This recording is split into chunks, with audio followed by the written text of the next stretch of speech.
کھلے آنکھ سلے اللہ کہتے کہتے، کھلے آنکھ سلے اللہ کہتے کہتے۔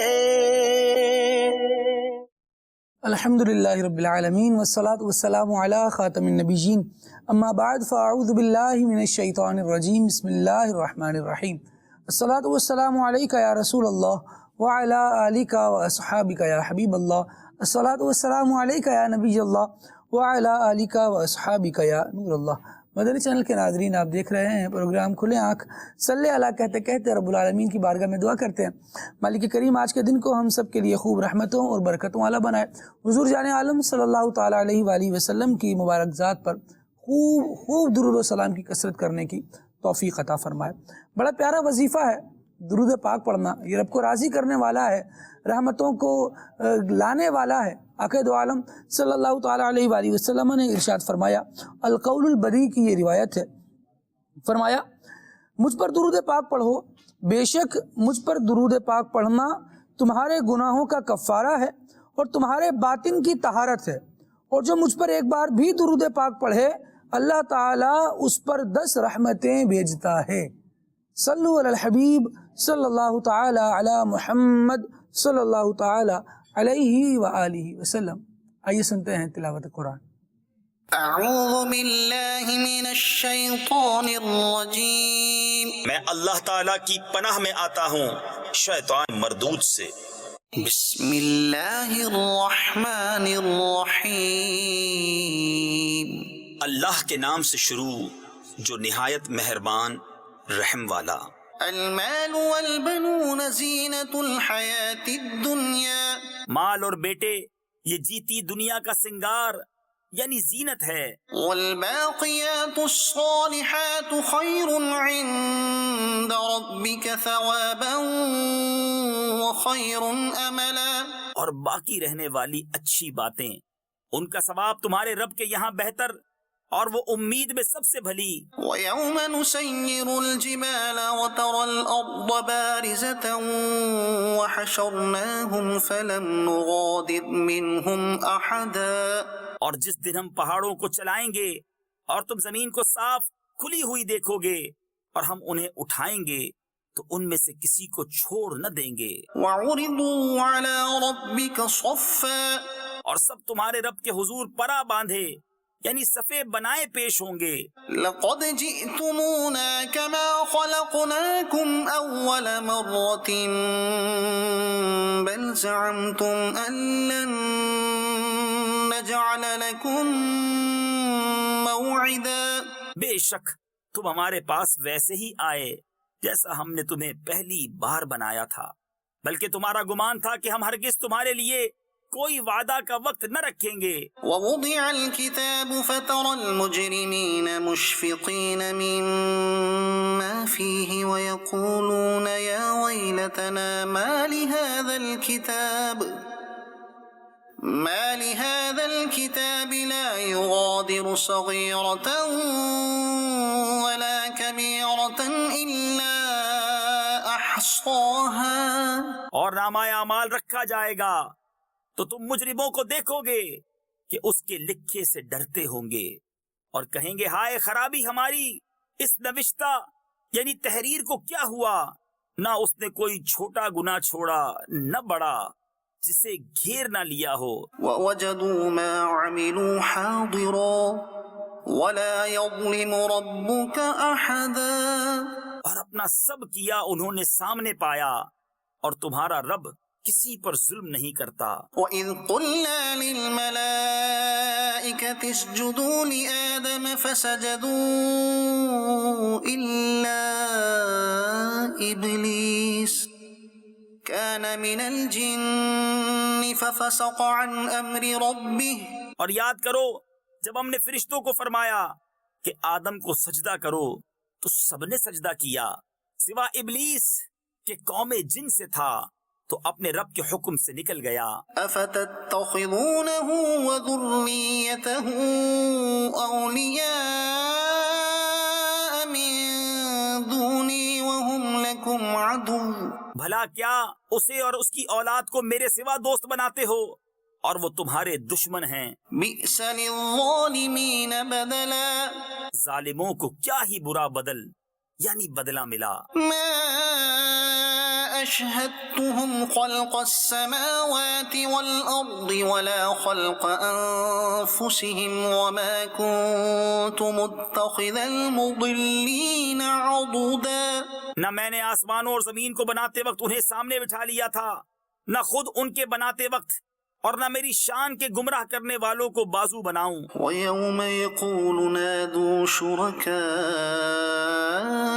الذين زعمتم فدعوهم فلم يستجيبوا لهم وجعلنا بينهم موبقا.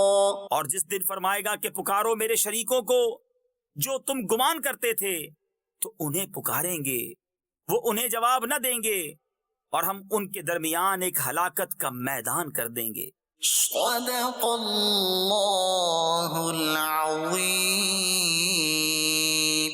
سبحان اللہ رب العالمین جل وعلا کا مقدس کلام قرآن مجید ہمیں ہمارے ظاہر کو بھی پاک کرنے کا ارشاد فرما رہا ہے، شیطان کے ہتھ کنڈوں سے بچنے کی بھی ترغیب دی جا رہی ہے، اس کی دشمنی کو بھی بیان کیا جا رہا ہے کہ یہ دشمن ہے، یہ کہاں کہاں انسان کو پھنساتا ہے، کیسے کیسے وار کرتا ہے، اور اس کے واروں سے کون محفوظ رہتا ہے.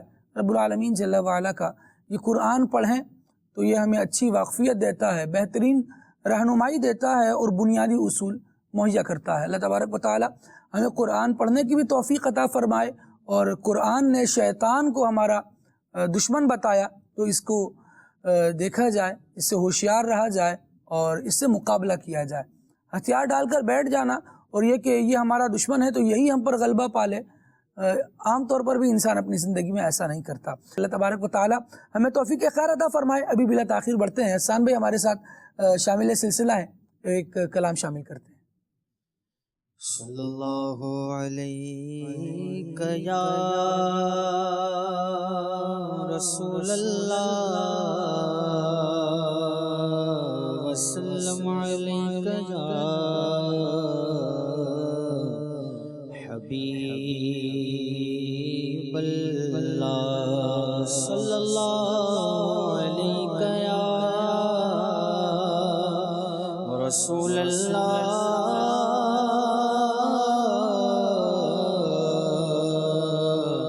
وسلم علیک یا حبیب اللہ. اللہ کی سرتاپ قدم قدم شان ہے یہ،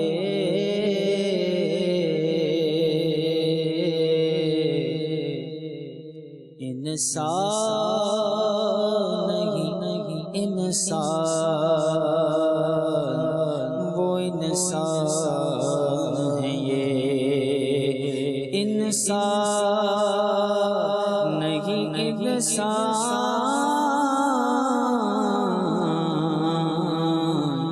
وہ انسان ہے یہ.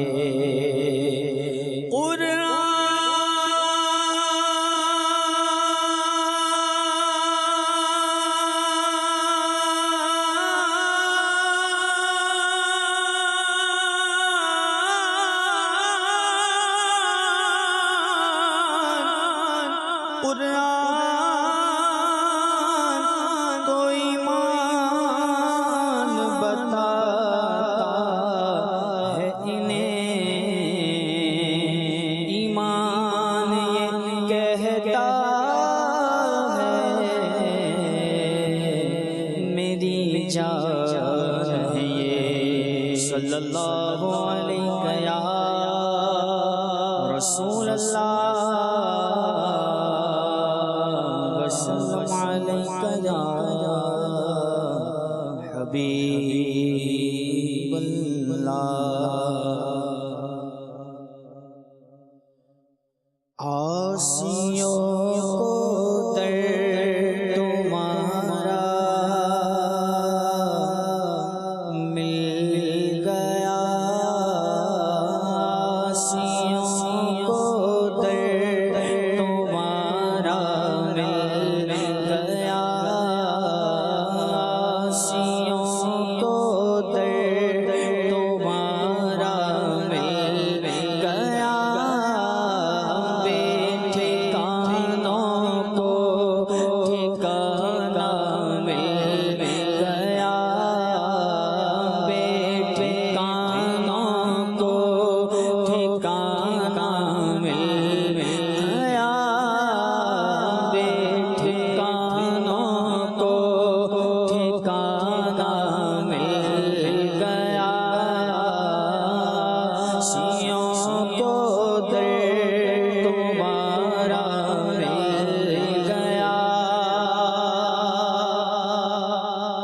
فضل رب سے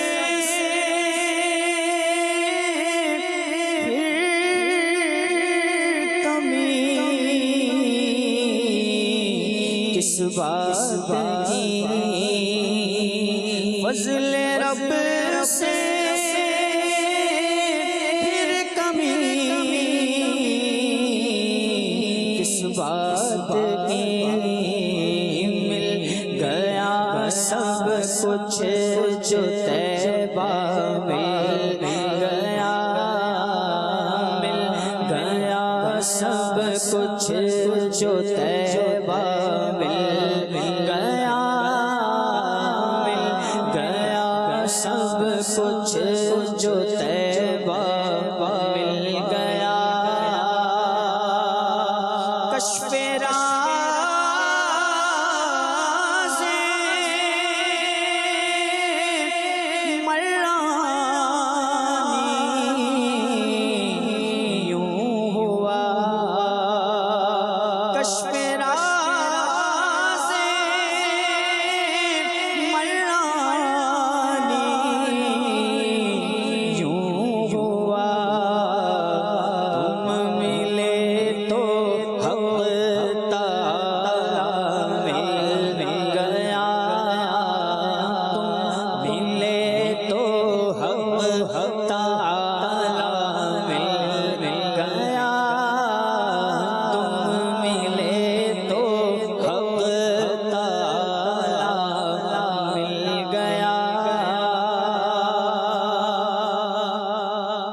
ان کے در نے سب سے مستغنی دیا، ان کے در نے سب سے مستغنی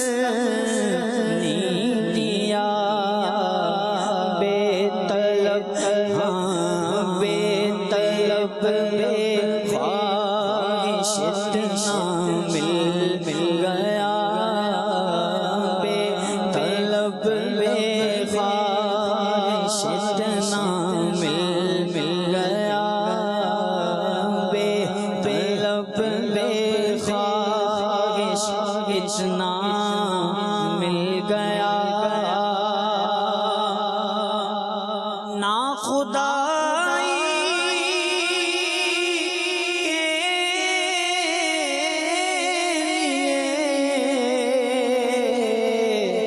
آئے حضور، نا خدائی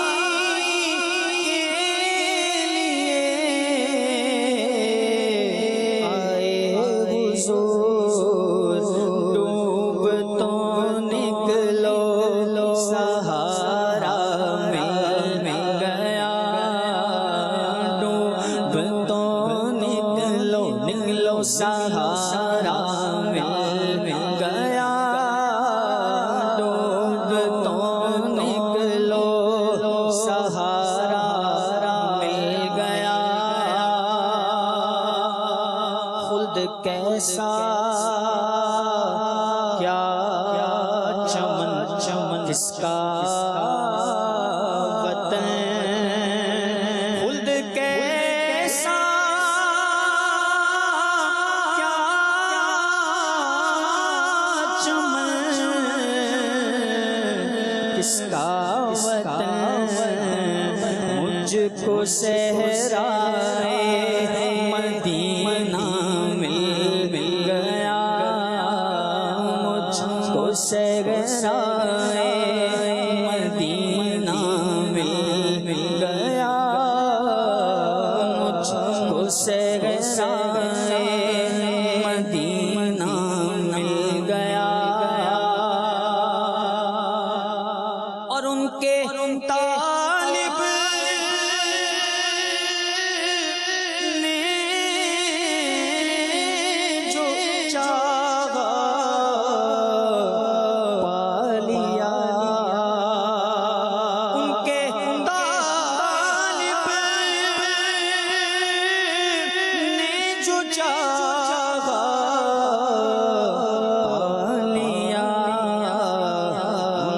کے سائل نے جو مانگا مل گیا،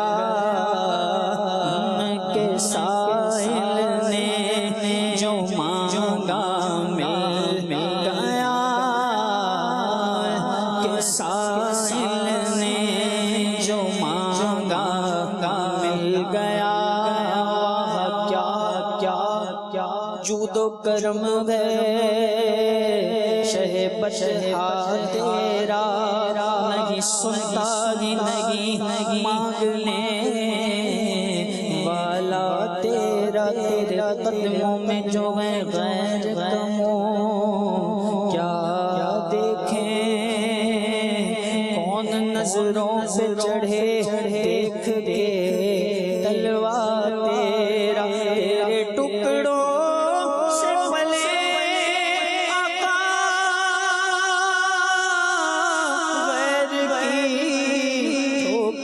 پہ نہ ڈال، جھڑکیاں آئیں کہاں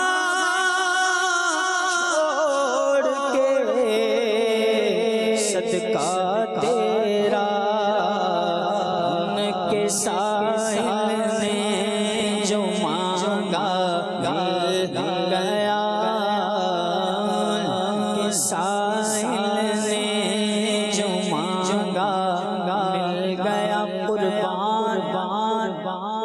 میں ان کی بخشش کے مقصد بھی زبان پہ آیا نہیں، مل مانگ دیا اور اتنا دیا، ارے دامن میں ہمارے سمایا نہیں، اس محسن اعظم کے یوں تو ہم سب پہ قربان، مگر اس احسان کے احسان بھی کیا تو جتایا نہیں، ان کے سائل نے جو مانگا مل گیا، کہ سائل نے کہ سائل نے جو مانگا مل گیا۔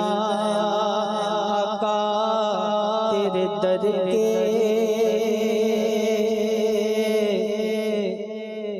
ٹکڑے ہیں اور میں غریب، تیرے در کے ٹکڑے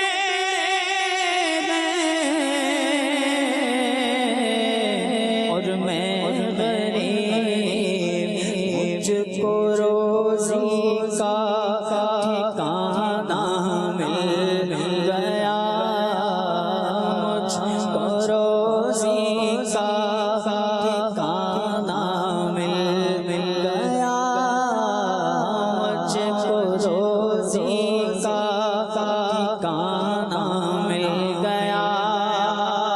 اے غسل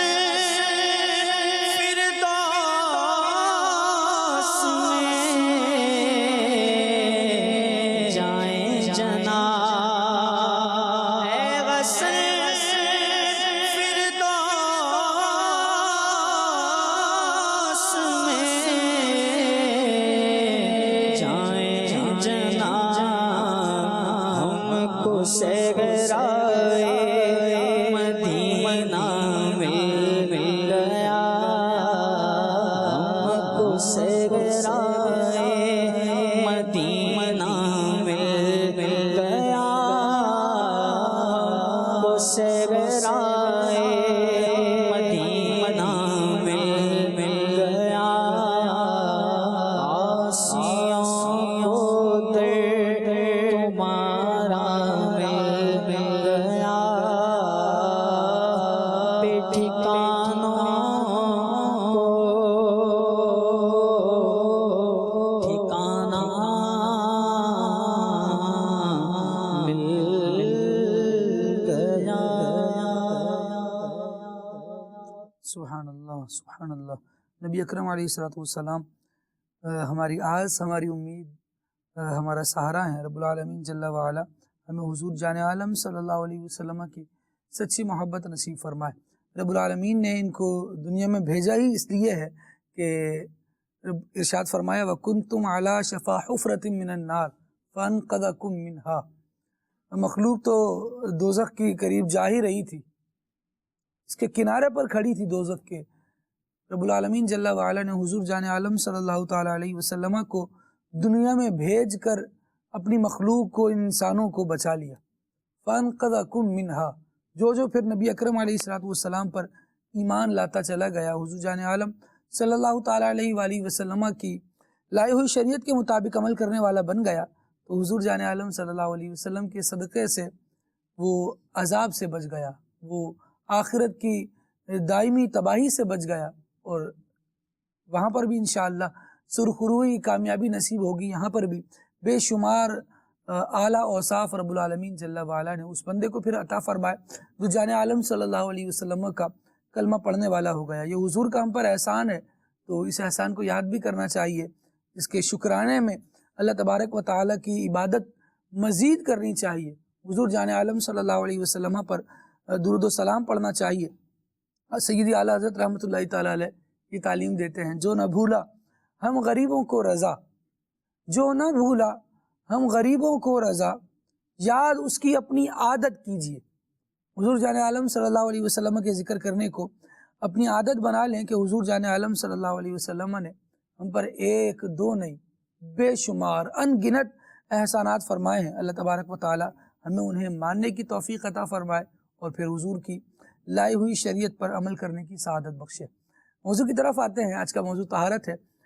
مدنی چینل کے ناظرین، طب کے جملہ ماہرین اس بات پر اتفاق کرتے ہیں کہ ایک صحت مند وجود میں ہی ایک صحت مند دماغ پرورش پاتا ہے۔ جب بندے کا وجود پاک صاف ستھرا ہوگا تو پھر اس کا دماغ بھی اچھا ہوگا، مضبوط ہوگا، اس میں آنے والے خیالات، آئیڈیاز یہ بہت اچھے ہوں گے اور اس کا دماغ پازیٹیولی اس کو رسپونڈ کرے گا۔ جبکہ وجود میں ہی اگر گندگی چھائی ہوئی ہوگی، اس کی نحوست اور یوں سمجھے کہ بری شے ہوتی ہے نا، تو جراثیم نہ اس کے اندر پرورش پاتے ہیں اور پھر ساری شے کو بیکار کر کے رکھ دیتے ہیں۔ اسی طرح اگر وجود کو بندہ گندا کرے گا تو اس کا اثر دماغ تک پہنچے گا۔ ماہرین کا یہ کہنا ہے، اور نفسیاتی علوم کے ماہرین کے نزدیک بھی صفائی انسانوں کو ذہنی سکون مہیا کرتی ہے۔ اللہ کریم نظر رحمت فرمائے۔ اور جہاں پانی آتا رہتا ہے تو بہت اچھی بات ہے، جن علاقوں میں بالخصوص اس طرح کے مسائل ہوتے ہیں کہ وہ ان پانی کے حوالے سے پریشانی کا شکار ہوتے ہیں، وہاں پر لوگوں میں دیکھیں تو نفسیاتی جو بیماریاں ہیں یہ بڑھ رہی ہوتی ہیں، طبیعت جھگڑالو ہو رہی ہوتی ہے، چڑچڑاپن آیا ہوا ہوتا ہے، اور اس کا نتیجہ یہ ہوتا ہے کہ دماغ صحیح طور پر رسپونڈ نہیں کر رہا ہوتا۔ نارمل حالات میں بندہ جن باتوں کو اگنور کر کے آگے بڑھ جاتا ہے، جب حالات صحیح نہ ہو اور یوں بندہ ستایا ہوا ہو، پریشان ہو، تو ایک نفسیاتی اثر یہ بھی ہوتا ہے کہ وہ پھر لڑائی پر جلدی آمادہ ہوتا ہے۔ یہ یوں سمجھے کہ پاک صاف نہ رہنے کی وجہ سے بھی ہوتا ہے۔ جبکہ اس کے برعکس وہ بندہ مومن، وہ مسلمان جو 5 وقت کی نمازیں ادا کرنے والا ہے، ہر نماز کے لیے ایک نیا وضو کرنے والا ہے، تو اس کو جسمانی طور پر بھی بہت زیادہ آرام کا سامنا ہوتا ہے، آرام مل رہا ہوتا ہے، ذہنی طور پر بھی وہ سکون میں آتا ہے۔ رب العالمین ہمیں طہارت اور پاکیزگی کو اپنانے کی توفیق عطا فرمائے۔ آگے بڑھیں گے اور اس کو مزید اس بات کو شامل سلسلہ کریں گے کہ اس سے ہمیں کیا کیا فوائد اور نتائج، کیا کیا اثرات اور کیا کیا ثمرات ملتے ہیں۔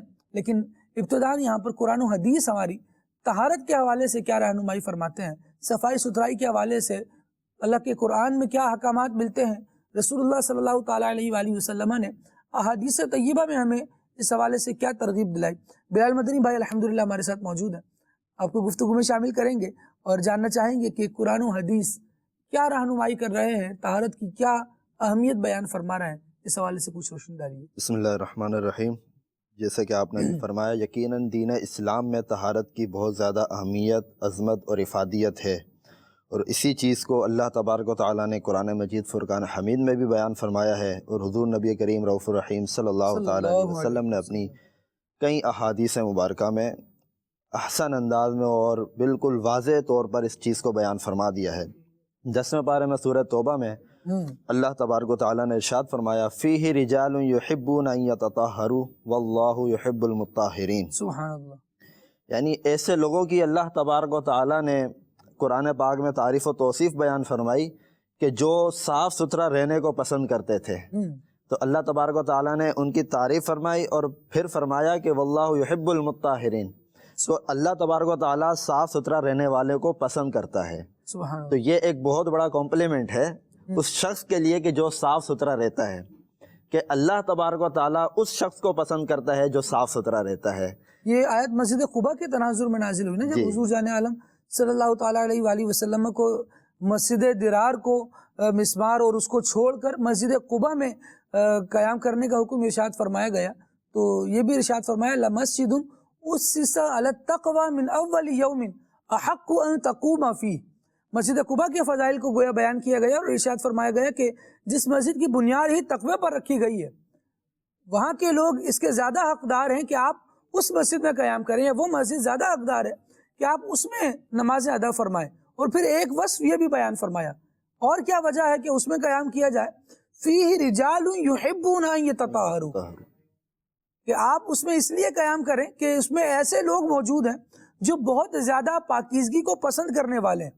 مدنی چینل کے ناظرین، ذرا بلال بھائی بہت معذرت کے ساتھ کہ آپ کی گفتگو میں نے تھوڑی سی لے لی ہے، لیکن یہاں پر اس بات کو بھی میں عرض کرنا چاہوں گا کہ حضور جان عالم صلی اللہ علیہ وسلم کو بھی ان لوگوں کے ساتھ رہنے کا ارشاد فرمایا گیا کہ جو خود پاکیزی کی صفائی ستھرائی کو اور پاکیزگی کو پسند کرنے والے ہیں۔ یعنی وہی وجہ بیان کی جا رہی کہ آپ زیادہ حقدار ہیں کہ اس مسجد میں ٹھہرے رہیں، اس کی وجہ یہ بھی ہے کہ فیہ رجال یحبون ان یتطہروا، کہ اس میں ایسے پاک و صاف مرد ہیں کہ جو پاکیزگی اور صاف ستھرا رہنے کو پسند کرتے ہیں۔ تو گویا کہ حضور نبی کریم علیہ السلام کو ایسے صاف ستھرا رہنے والوں کے ساتھ رہنے کا حکم ارشاد فرمایا جا رہا ہے۔ اسی طرح ایک اور آیت میں اللہ تبارک و تعالیٰ نے ارشاد فرمایا ان اللہ یحب التوابین و یحب المتطہرین، یعنی اللہ تبارک و تعالیٰ بہت زیادہ توبہ کرنے والوں کو پسند فرماتا ہے اور بہت زیادہ صفائی ستھرائی اختیار کرنے والوں کو پسند فرماتا ہے۔ تو یہ ایک ایسی چیز ہے کہ جو یقیناً مسلمان کو اس چیز پر اور اس بات پر آمادہ کرتی ہے کہ اسے صاف ستھرا رہنا چاہیے، کیونکہ جب وہ صاف ستھرا رہے گا، پاکیزگی اختیار کرے گا، نظافت اختیار کرے گا، تو وہ یقیناً اللہ تبارک و تعالیٰ کی رحمت کے قریب ہو جائے گا، اللہ تبارک و تعالیٰ کی رضا کے قریب ہو جائے گا۔ اور اس کا جو مفہوم مخالف نکلتا ہے وہ یہ نکل رہا ہے کہ اگر وہ صفائی ستھرائی کو پسند نہیں کرے گا، پاکیزگی سے دور رہے گا، نظافت و نفاست سے دور رہے گا، تو پھر گویا کہ وہ اللہ تبارک و تعالیٰ کی رحمت سے بھی دور ہوتا چلا جائے گا، کیونکہ اللہ تبارک و تعالیٰ تو پاکیزہ رہنے والوں کو پسند کرتا ہے۔ تو اب جو خود اپنے آپ کو پاکیزہ نہیں رکھے گا، پاکیزگی اور صفائی ستھرائی سے دور رہے گا، تو جب اللہ تعالیٰ کی رحمت اس سے دور ہوگی تو پھر بہت سارے بیماریاں اور پریشانیاں اس کے گرد جمع ہو جائیں گی اور اس کو اپنے قریب کر لیں گی۔ تو اس وجہ سے اگر بندہ یہ چاہتا ہے، جس طرح ہم نے ذہنی سکون کی بات کی، تو یقیناً ذہنی سکون بھی ملتا ہے، اور اسی طرح اگر وہ بہت ساری بیماریوں سے بچنا چاہتا ہے، چاہے وہ روحانی بیماریاں ہوں یا جسمانی بیماریاں ہوں یا پریشانیاں بھی ہوں، تو ان سے بھی اگر بچنا چاہتا ہے تو اسے پاکیزہ صاف ستھرا رہنا پڑے گا، کیونکہ یہ بھی بیان کیا جاتا ہے کتابوں میں کہ جو شخص باوضو رہنے کا عادی ہوتا ہے تو اللہ تعالیٰ باوضو ہونے کی برکت سے اس سے بہت ساری پریشانیاں دور کر لیتا ہے۔ جس طرح سیدنا موسیٰ علیہ السلام کے بارے میں اللہ تبارک و تعالیٰ نے فرمایا کہ آپ باوضو رہا کریں، اور جب آپ کو بے وضو رہنے کی حالت میں کوئی تکلیف پہنچے تو اس کا مطلب یہ ہے کہ یہ اللہ تبارک و تعالیٰ کی طرف سے نہیں ہے، بلکہ بے وضو رہنے کی وجہ سے ہوا ہے۔ تو جو باوضو رہتا ہے واقعی وہ ایک ایسے مضبوط حصار میں آ جاتا ہے کہ بہت ساری پریشانیاں، حادثات اللہ کی رحمت سے اس سے دور ہوتے چلے جاتے ہیں۔ اسی طرح اگر حضور نبی کریم رؤوف الرحیم صلی اللہ تعالیٰ علیہ وسلم کی احادیث مبارکہ کی طرف نظر کریں تو بہت ہی جامع معنی انداز میں بڑی بہترین ایمان افروز احادیث مبارکہ بھی آپ صلی اللہ تعالیٰ علیہ وسلم نے بیان فرمائی۔ یہ بیان فرمایا کہ بنی الدین علی النظافہ، یعنی دین کی جو بنیاد ہے وہ نظافت پر، صفائی ستھرائی اور پاکیزگی پر رکھی گئی ہے۔ اتنی بنیادی بات اور اس کو دین کی بنیاد کے ساتھ ریلیٹ کر کے بیان کیا جی، یعنی بنیاد ہی نظافت اور پاکیزگی پر ہے۔ اسی طرح فرمایا کہ الطہور شطر الایمان، کہ صفائی نصف ایمان ہے۔ صفائی نماز کی چابی ہے. اور اسی طرح ہم دیکھیں گے بہت ساری عبادات میں صفائی کو، پاکیزگی اور طہارت کو شرط قرار دیا گیا ہے. اس کے بغیر وہ عبادات ہوتی ہی نہیں ہیں، جیسے نماز ہو گئی. ٹھیک ہے. اسی طرح اور بہت ساری چیزیں ہیں. اسی طرح اگر ہم دیکھیں تو جو چیزیں کہ جن میں طہارت شرط نہ بھی ہو تو اس میں بھی یہ حکم دیا گیا ہے، جیسے ذکر اللہ کرنا ہے یا درود شریف پڑھنا ہے یا اس طرح کی جو چیزیں ہیں، تو اس میں بھی یہ کہا گیا ہے کہ بہتر یہ ہے کہ وہ بھی آپ باوضو ہو کر کریں، کہ اگرچہ وہ جائز ہے لیکن اگر وضو کے ساتھ وہ چیزیں کریں گے تو اس کی جو برکتیں ہیں وہ اور زیادہ بڑھ جائیں گی. ان کے آداب میں اس چیز کو مزید بیان کر دیا گیا کہ ویسے تو یہ بے وضو بھی ہو جائیں گی، لیکن کمال اس کا یہ ہے کہ آپ اس کو بھی وضو کے ساتھ ہی کریں. آپ مدنی چینل کے ناظرین قرآن کریم کی تلاوت کو دیکھیے کہ ویسے شرعی طور پر اگر بندہ تلاوت قرآن کرتا ہے بغیر چھوئے تو بغیر وضو کے کر تو سکتا ہے، لیکن قرآن کی عظمت اور اس کی جو اہمیت ہے اس کے پیش نظر یہ حکم ہے کہ با وضو ہو کر ہی کرے تو یہ زیادہ مناسب ہے. لیکن خاص کر جب قرآن کو چھونے کا معاملہ ہوگا تو اس کو وہی چھوئے گا جو خود طہارت یافتہ ہوگا. اچھا، یہاں پر طہارت کے دو معنی و مفہوم یعنی دو کیٹیگریز میں آپ کے سامنے کر دوں. ایک تو وہ ہے کہ جسے طہارت کو یعنی وضو یا غسل وغیرہ کیا ہوا ہو بندہ، وہ بندہ پاکیزہ کہلائے گا. دوسرا ہے صفائی ستھرائی، یعنی ظاہری طور پر کوئی آلودگی نہیں ہے. مثال کے طور پہ ابھی ہمارے ہاتھ ہیں، آپ کو نظر آ رہے ہیں، اس میں کوئی ایسی ظاہری طور پر آلودگی نہیں لگی ہوئی، گندگی نہیں لگی ہوئی، لیکن میرا باطنی طور پر بھی اس سے پہلے وضو ہے یا نہیں ہے اس کو بھی دیکھنا پڑے گا. اگرچہ وضو ہوتا ظاہری اعضاء پر ہی ہے، لیکن دیکھیے کہ ظاہری طور پر اگر جسم گندا نہیں بھی ہے تو بھی وضو کا ہونا یہ ضروری ہوتا ہے قرآن کریم کو چھونے کے لیے. کئی دفعہ ایسا ہوتا ہے کہ جب ہم ان باتوں کو بیان کر رہے ہوتے ہیں تو یہ تھوڑی سی بات مکس ہو جاتی ہے طہارت اور پاکیزگی کے حوالے سے. تو وضو اور غسل ہونا یہ ایک طہارت کی وہ سمجھے قسم ہے کہ جو نماز کے لیے ضروری ہے، جو طہارت قرآن کریم کو چھونے کے لیے ضروری ہے. یہ بعض احکام ہے، جیسے کہ طواف کر رہا ہے، بڑا پاک صاف ہوا ہے. پاک صاف سے مراد نیٹ اینڈ کلین ہے، کوئی گندگی اس پر نہیں ہے، بہت اچھا ہے، بڑا رگڑ رگڑ کر نہایا ہوا ہے، لیکن بے وضو ہے تو وہ صفائی اس کی اس طواف کے معاملے میں رکاوٹ بنے گی، اس کو کافی نہیں ہوگی، طہارت نہیں کہلائے گی، صفائی ستھرائی یہ کہلائے گی. تو بندہ مومن کے لیے ترہ یہ ہے کہ اس کو طہارت کا بھی حکم دیا گیا ہے اور صفائی ستھرائی کا بھی حکم دیا گیا ہے. کیا فرمائیں گے ایاز بھائی؟ بلا شبہ خالد بھائی، طہارت کو ایمان کا جو ہے وہ یوں سمجھے کہ آپ جز قرار دیا گیا، اور اس کی اہمیت سے تو بلا شبہ انکار جو ہے وہ نہیں کیا جا سکتا. قرآن کریم کی اگر ہم نزول کے اعتبار سے اگر ہم غور کرتے ہیں نا خالد بھائی، تو ابتدائی آیت تو وہ ہے کہ جو سورہ علق میں جو پہلی وحی کا نزول ہوا، اقرأ بسم ربک الذی خلق. لیکن علماء نے اس کو بیان کیا کہ بالکل ابتدائی وحی کی طرف آئے نا، جو ابتدا میں آیات کا صورتوں کا نزول ہوا، دوسری یا تیسری وحی آپ کہہ لیں، تو سورہ مدثر کے بارے میں جو ہے وہ ارشاد فرمایا گیا کہ یہ دوسری یا تیسری وحی ہے. اب سورہ مدثر کے اگر مضمون پر ہم غور کریں تو نبی کریم علیہ السلام جو ہے وہ غار حرا کے اندر عبادت فرما رہے ہیں. نبی کریم علیہ السلام پر جو ہے وہ وحی کا نزول ہوتا ہے. جبریل امین علیہ السلام کو آپ نے ملاحظہ فرمایا تو خوف کی کیفیت طاری ہوئی، گھر پر تشریف لائے، بی بی خدیجہ الکبریٰ رضی اللہ تعالیٰ عنہ نے چادر مبارک اوڑھائی. اس خاص کیفیت کے اندر جو ہے وہ نبی کریم علیہ السلام پر آیات کا نزول ہوا، یا ایھا المدثر قم فانذر وربک فکبر وثیابک فطہر. اب یہاں پر دیکھیے وثیابک فطہر جو آیت کریمہ ہے، اے حبیب اپنے کپڑوں کو خوب پاکیزہ کیجیے. اب یہاں پر جو ہے وہ نبی کریم علیہ السلام کو طہارت کا حکم ارشاد فرمایا جا رہا ہے. یہ اگرچہ ہماری تعلیم کے لیے ہے، امت کی تعلیم کے لیے ارشاد فرمایا گیا، لیکن آپ دیکھیے کہ اسلام کی بنیادی وحی جو ہے وہ تعلیم کے اوپر ہے، علم کے اوپر ہے، اور اس کے بعد ابتدائی طور پر جس وحی کا نزول ہو رہا ہے اس میں طہارت کا ذکر کیا جا رہا ہے. صحیح. اس سے طہارت کی اہمیت کو، اس کی یوں سمجھیے کہ فضیلت کو سمجھا جا سکتا ہے کہ اسلام میں طہارت کی کس قدر اہمیت ہے کس قدر اس عنوان کو جو ہے وہ اسلام نے اجاگر کیا ہے کہ بالکل ابتدائی وحی کے اندر جو ہے وہ اس طہارت کا ذکر خیر جو ہے وہ کیا گیا ہے۔ اسی طرح آپ دیکھیں قرآن کریم کے اندر اللہ رب العالمین نے ارشاد فرمایا ان اللہ یحب التوابین ویحب المتطہرین، فرمایا بے شک اللہ تبارک و تعالی خوب توبہ کرنے والوں کو اور خوب پاک صاف رہنے والوں کو پسند فرماتا ہے۔ حال بھائی توبہ سے کیا ہوتا ہے؟ توبہ سے بندہ گناہوں سے کیا ہو جاتا ہے؟ پاک ہو جاتا ہے۔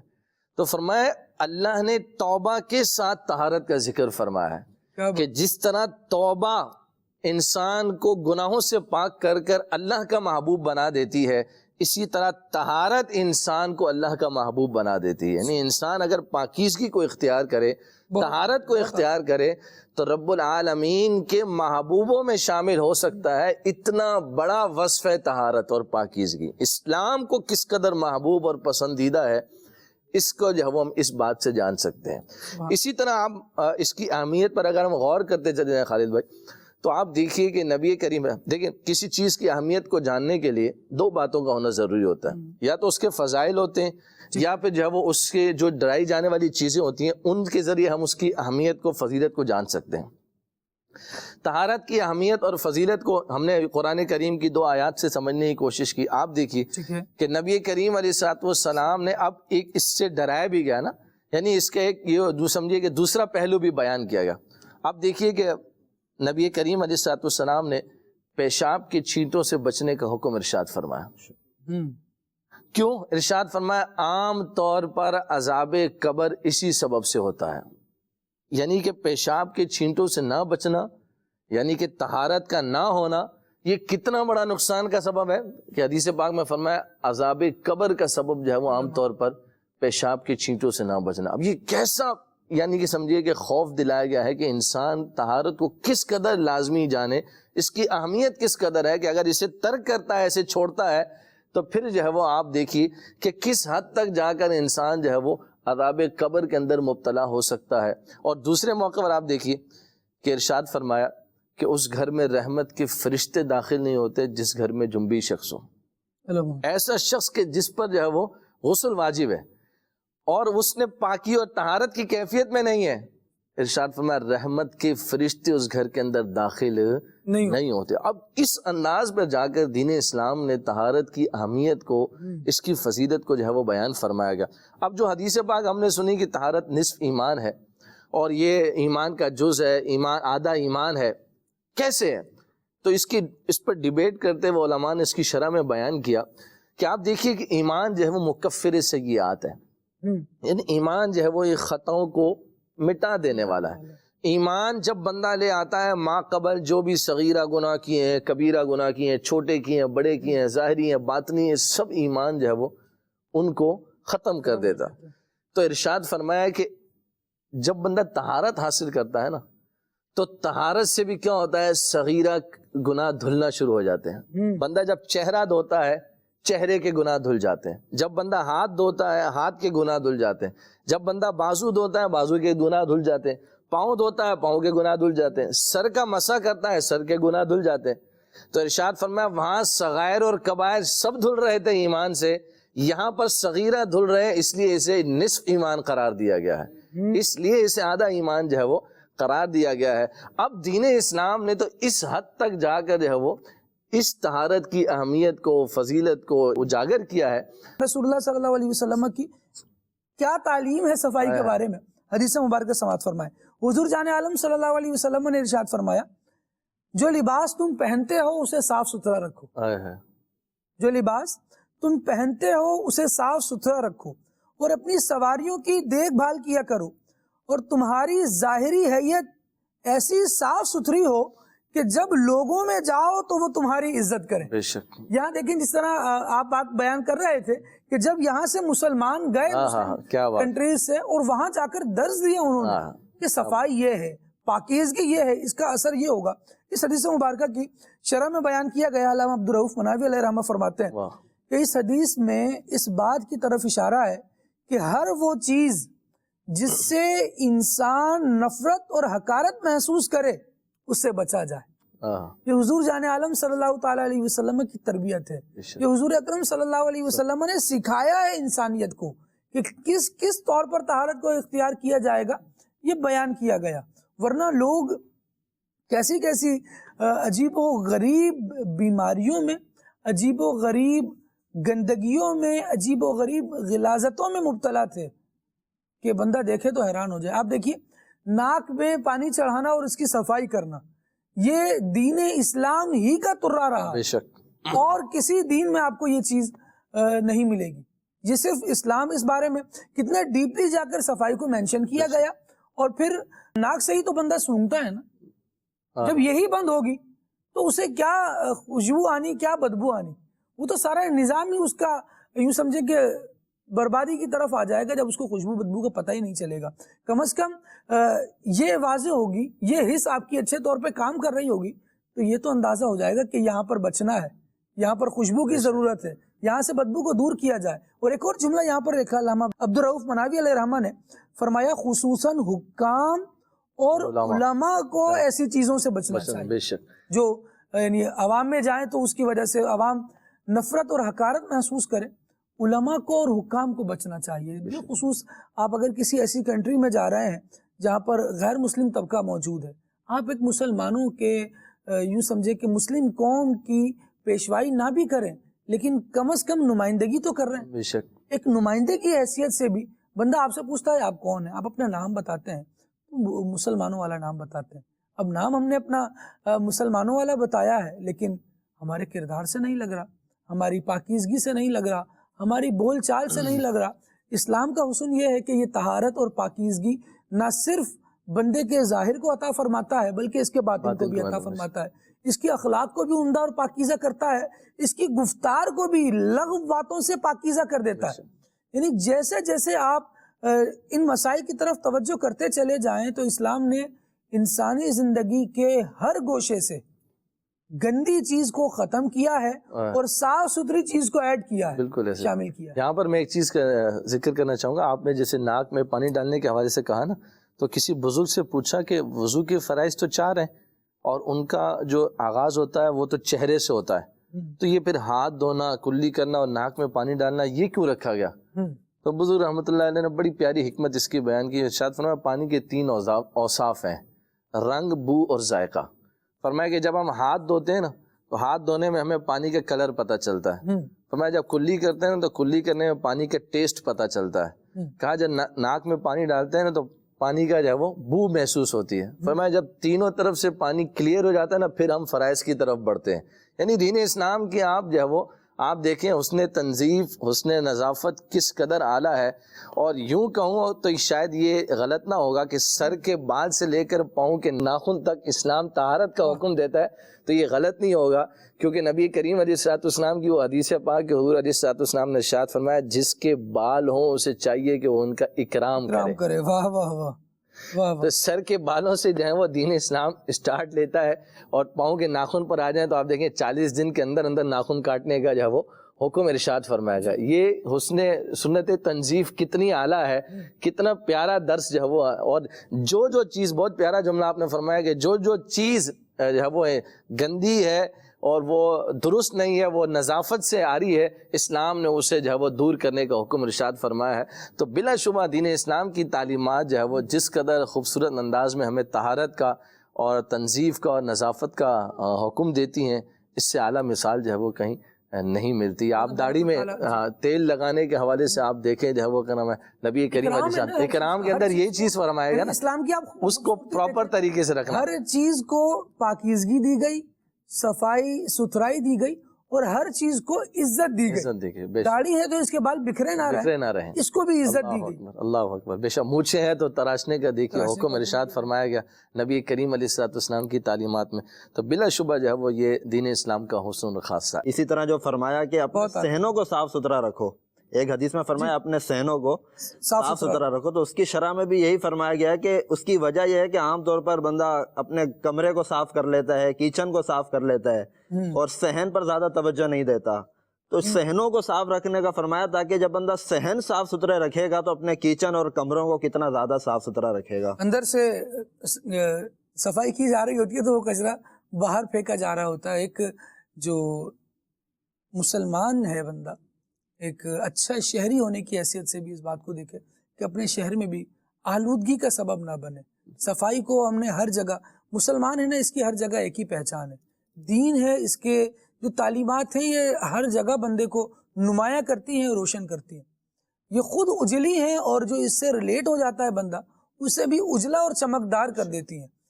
معاشرہ مسلمانوں کا ہو اور شہر مسلمانوں نے آباد کیے ہوئے ہوں اور وہ گندے ہیں تو پھر سوچے کہ یہ اسلامی تعلیمات سے دوری کی وجہ سے تو نہیں ہے. اگر صرف یہ اسلامی قوانین ہی نافذ کیے جائیں، اسلامی باتوں کو ہی دیکھا جائے، صفائی کے معاملے میں ہی اس کے احکامات دیکھے جائیں، تو کچرے کو ٹھکانے کہاں لگانا ہے یہ بھی شہر کے بیچوں بیچ پھینکنے کا حکم نہیں. کچرا کنڈیاں ہمارے ہاں بنائی جاتی ہیں، پھر اس کو کیا کیا جاتا ہے، کچھ دنوں میں ان کی دیواریں توڑ دی جاتی ہیں، باکسز رکھے جاتے ہیں، ڈبے رکھے جاتے ہیں، ڈسٹ بین رکھے جاتے ہیں اور توڑ پھوڑ کر دی جاتی ہے. اب یہ کس کی ناکامی ہے، کس کی غلطی ہے؟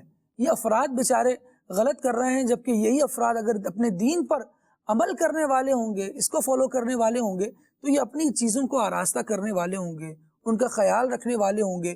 یہ چیز کچرا ایک جگہ جمع ہوا، جمع کرنے کی جگہ اور ہوگی، ٹھکانہ لگانے کی جگہ اور ہوگی. ان ساری چیزوں کا باقاعدہ اہتمام ہوگا اور اس کے اہتمام کرنے کے لیے لوگ کام کر رہے ہیں، ادارے ہمارے ساتھ تعاون کر رہے ہوتے ہیں. ہم کیا کر رہے ہیں، ہماری کیا ایفرٹ ہے؟ ہم نے ہر دفعہ اگر یہی سوچا ہوا ہے کہ گھر سے نکلتے نکلتے کچرے کا شاپر لینا ہے اور کسی ایسے مقام پر پہنچ کر جہاں پر میں اپنے آپ کو سیکیور محسوس کروں کہ اب مجھے کوئی نہیں دیکھ رہا، تو اسے بالکل گھما کر اچھال دینا ہے. اب وہ جہاں جاتا ہے میری مجھے کوئی اس کی پرواہ نہیں. کچھ علاقے بڑی بڑی بلڈنگز بنی ہوتی ہیں، آپ قریب سے گزریں تو مطلب چھتری لے کے گزرنا زیادہ مناسب ہوتا ہے، کیونکہ پتہ نہیں کہاں سے کیا آ جائے. کسی نے جناب سبزی کاٹی ہے تو وہ باقی ماندہ چیزیں آ جائیں گی، بچے کی نیپیز چینج کروا رہے ہیں تو جناب یہ کیا طریقہ ہے، یہ کیا انداز ہے؟ غور کرنے کی حاجت ہے. اللہ کریم. یہاں پر دیکھیں خالد بھائی کہ نبی کریم علیہ السلام کی تعلیمات اس حوالے سے بھی کہ راستوں میں ارشاد فرمایا بیٹھتے ہو تو پھر راستوں کے حقوق بھی ادا کرو. تو عرض کی گئی یا رسول اللہ صلی اللہ علیہ وسلم راستوں کے حقوق کیا ہیں؟ تو نبی کریم علیہ السلام نے ارشاد فرمایا کہ تکلیف دہ چیز کو دور کر دینا. یعنی راستے کے حقوق بیان کرتے ہوئے نبی کریم علیہ السلام نے ایک ایک چیز پر صدقے کے ثواب کو ذکر فرمایا. تو یہ کتنا بڑا اجر ہے. تو آپ بتائیے کہ راستے سے تکلیف دہ چیز کو دور کر دینا، تو جس کو آپ گھما کر پھینک رہے ہیں یا جو آپ جس کو جو ہے نا زینت بنا رہے ہیں راستے کی، تو وہ کیا راستے کی وہ سمجھیے کہ بہتری کا سبب بنا، اس سے زینت ہو رہی ہے یا نہیں، یا لوگوں کے لیے بدبو کا، لوگوں کے لیے. اور یقین کریں کہ خالد بھائی اس سے جو لوگ، جو ایک سلجھا طبقہ ہے، جو ایک سمجھدار طبقہ ہے، جو اس سے وہ بدزن ہوتے ہیں اور جو اس کو ایک مطلب یوں سمجھیے کہ شاید وہ اس فیملی اس گھر سے بات تک کرنا گوارا نہیں کرتے ایسے لوگوں سے کہ جو اس قسم کا مزاج رکھتے ہیں کہ جناب صبح کو اٹھے تو آپ کے گھر کے دروازے کے باہر کچرے کا باکس پڑا ہوا ہے جناب، چپکے سے کوئی جناب رکھ کر چلا گیا. تو یہ مزاج اور یہ چیزیں لوگوں کو تکلیف دیتی ہیں، لوگوں کو اذیت میں مبتلا کرتی ہیں، اور اس سے جو ہے نا لوگوں کا اعتماد اڑ جاتا ہے، لوگوں کی نظر میں آپ کی وقت جو ہے وہ کم ہو جاتی ہے، گر جاتے ہیں آپ، معاشرے میں آپ کی اہمیت نہیں رہتی. تو اس چیزوں کو اگر ہم اختیار کریں کہ دیکھیں کہ رستے سے وہ تکلیف دہ چیز دور کرنے پر صدقے کے ثواب کو بیان کیا گیا ہے، تو ہمیں بھی چاہیے کہ رستے میں اس طرح کی گندگیاں اور یہ سب ڈالنے سے گریز کریں. جو جس کی جگہ ہے اس کو وہاں پر ڈالیں گے تو انشاءاللہ تبارک و تعالی یہ بھی ایک امت سے، لوگوں سے تکلیف کو دور کرنا ہے، اس پر انشاءاللہ صدقے کے ثواب کو جو ہے وہ پائیں گے حدیث پاک کے مطابق. تو اللہ تعالیٰ اس پر بھی عمل کی توفیق نصیب فرمائے. آمین آمین. بہت پیاری بات ہے بھائی آپ نے کی. اللہ کریم بالکل ہمیں عمل کی توفیق عطا فرمائے. یہاں ایک بات کو اور مینشن کروں گا اور تھوڑا سا اس پر ذرا ہم غور کریں. کبھی آپ نے کسی ایسے فرد کو دیکھا ہو جو اس طرح کا کام کر رہا ہے، گھر سے نکلا ہے شاپر گھما کے پھینک رہا ہے، آپ کی کیا رائے قائم ہوتی ہے اس کے بارے میں؟ کیا سوچتے ہیں؟ یہ اچھا بندہ ہے، اس نے عمل اچھا کیا ہے، اس کو کبھی شاباشی دینے کا دل چاہے گا، کبھی اچھے الفاظ میں اس کو یاد کرنے کا بھی دل کرے گا، یا کہیں اس کا تذکرہ بھی کریں گے، ہاں بھی یار ہمارے محلے میں بھی ایک آدمی ایسا ہے. اگرچہ ایک غیبتوں والی بات ہو سکتی ہے کہ اس طرف چلی جائے، اگر آپ مینشن کرتے ہیں بات کو برائی بیان کرنے کے لیے بیان کرتے ہیں اور جو اس کی غیبت کی ڈیفینیشن سے اس پر صادق آتی ہیں تو پھر یہ غیبتوں بھری بات ہو سکتی ہے. لیکن وہ عجیب بندہ کیسا ہے جو اپنے آپ کو ایسی جگہ پر پیش کر رہا ہے جہاں اس کی عزت نیلام ہو رہی ہے، ایسی حرکت کر رہا ہے کہ لوگوں کے دل سے اس کی محبت نکل رہی ہے۔ حدیث مبارکہ ہم نے سنی نا کہ بندہ مومن تو اپنے آپ کو ایسی چیزوں سے بچائے، حدیث پاک کی شرح میں ہم نے سنا کہ جس سے لوگوں کو حقارت ہو، یعنی لوگ بھی آپ سے بدگمان نہ ہو، ایسے کام بھی نہیں کرنا۔ وہ بدگمان ہی تو کہاں، وہ بد یقینی کی کیفیت میں لا کے اگر ہم نے کھڑا کر دیا ہے تو کتنی بری بات ہے۔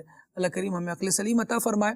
اور مدنی چینل کے ناظرین، جہاں ہم اپنے علاقے میں رہ رہے ہیں، اپنے محلے میں رہ رہے ہیں، اپنے گھر میں رہ رہے ہیں، ان کو صاف ستھرا کر رہے ہیں، ساتھ ساتھ ایک اور چیز ہے، ہماری مسجد ہے، ہم ان میں نماز کی ادائیگی کے لیے جا رہے ہیں، اللہ تبارک و تعالیٰ کا ذکر کرنے کے لیے جا رہے ہیں، تو یہاں پر بھی ایک خاص کیٹیگری بیان کی گئی کہ مسجد میں جا رہے ہیں تو پھر کیا انداز ہونا چاہیے۔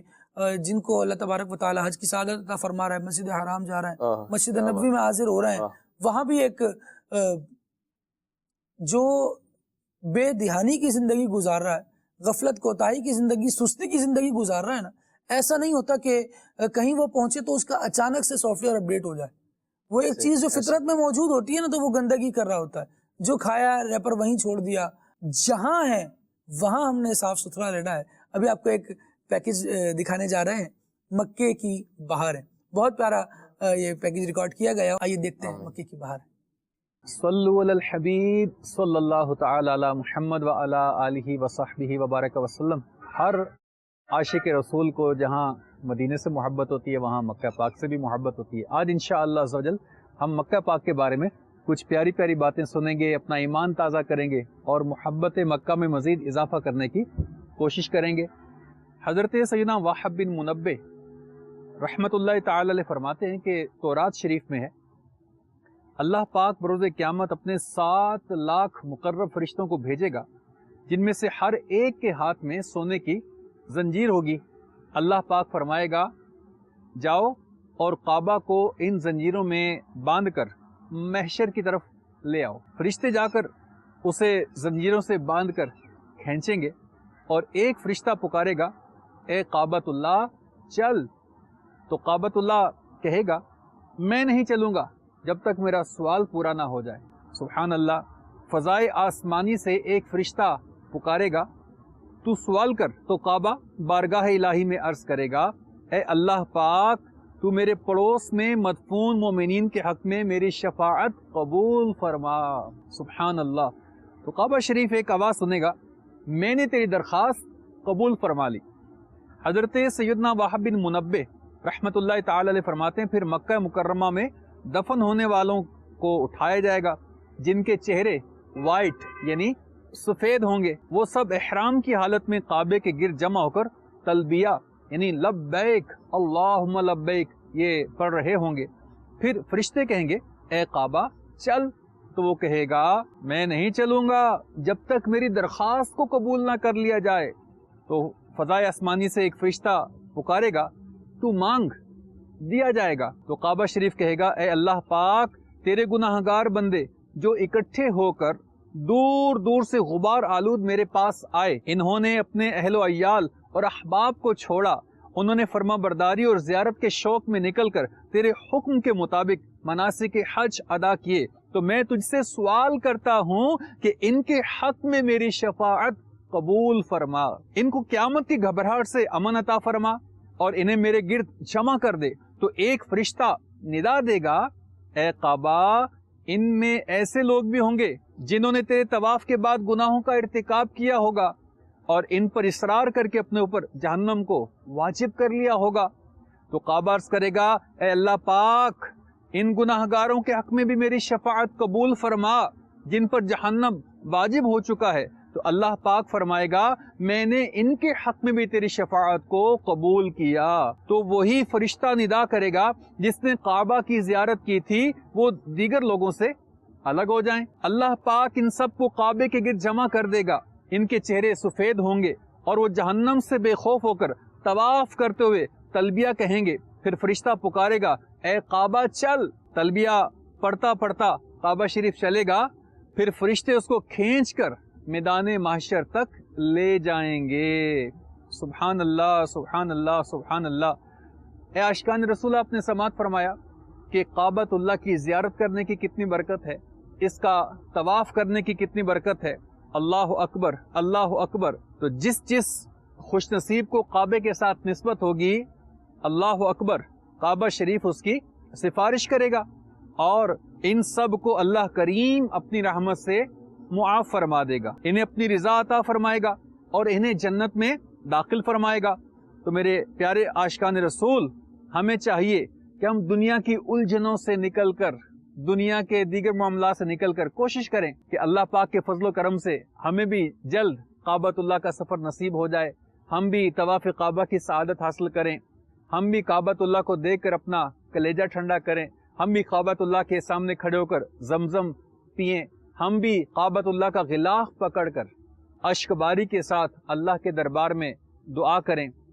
کعبۃ اللہ بہت بڑے مقام والا ہے، کعبۃ اللہ بہت ہی برکت والا ہے۔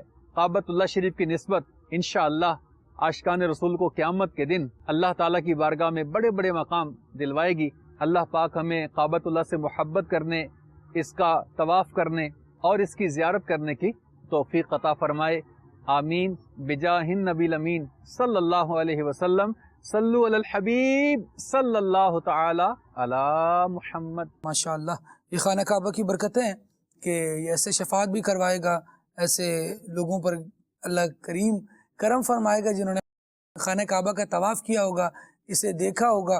اللہ کریم یہ برکتیں ہم سب کو نصیب فرمائے، کعبۃ اللہ شریف کی شفاعت ہم سب کے حق میں قبول فرمائے۔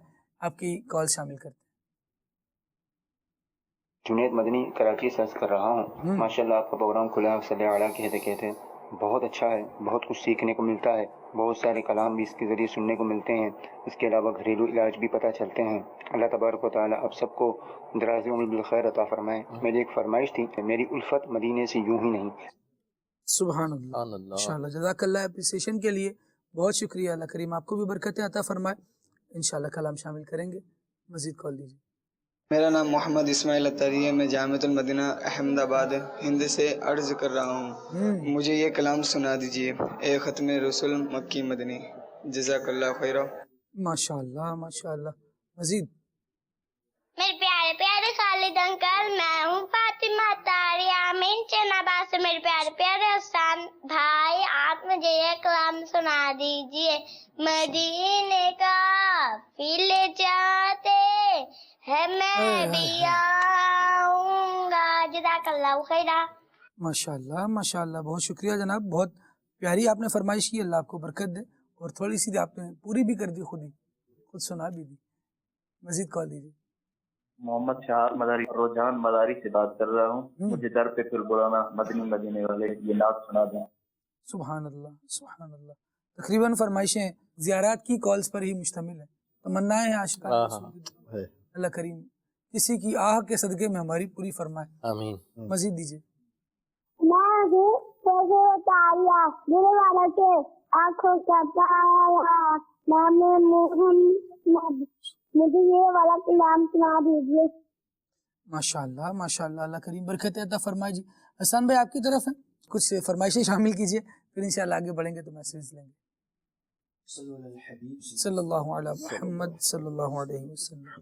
میری الفت مدینے سے یوں ہی لگی، میری الفت مدینے سے یوں ہی لگی، میرے آقا کا روضہ مدینے میں ہے،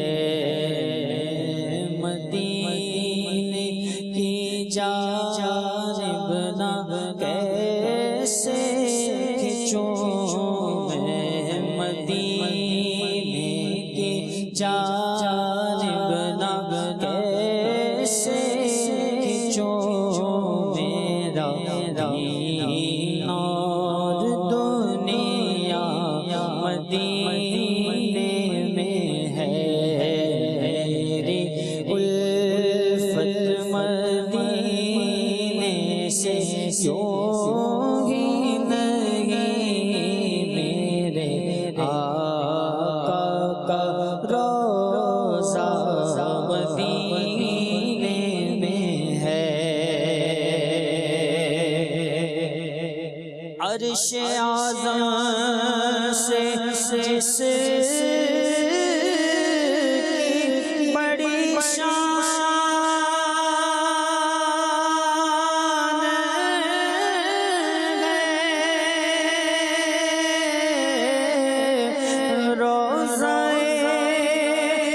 مصطفیٰ جس کی پہچان ہے روزہ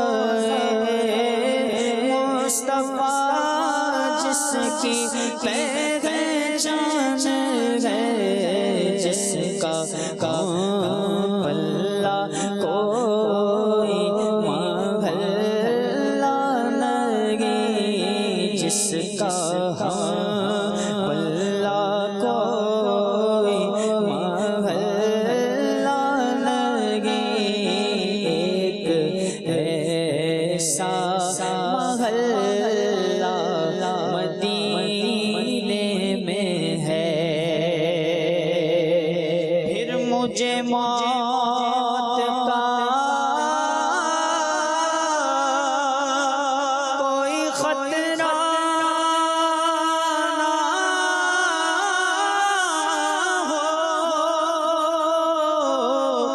موت کیا زندگی کی بھی پرواہ نہ ہو موت کیا زندگی کی بھی پرواہ نہ ہو کاش سرکار ایک بار مجھ سے کرے کاش سرکار ایک بار مجھ سے کرے اب تیرا جینا مرنا مدینے میں ہے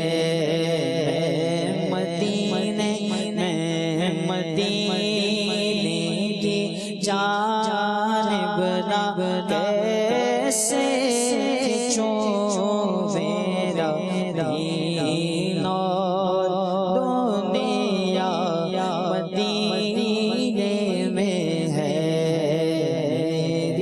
الفت مدینے سے کیوں ہی لگے میرے آقا کا روضہ مدینے میں ہے اے ختم رسل مکی مدنی ختم رسل مکی مدنی کونین میں تم سا کوئی نہیں ختم رسل مکی مدنی کونین میں تم سا کوئی نہیں ہے نور مجسم تیرے سوا ہے نور مجسم تیرے سوا محبوب خدا کا کوئی نہیں واللہ کوئی نہیں ہے ختم رسل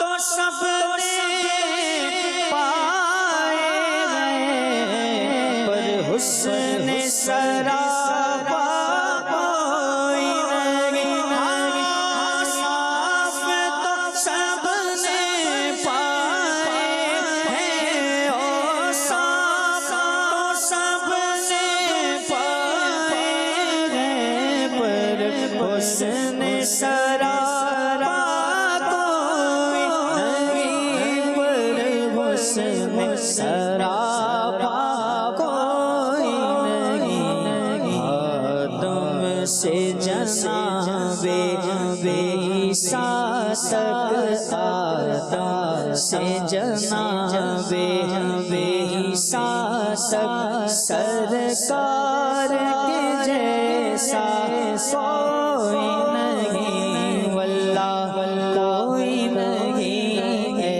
ختم رسل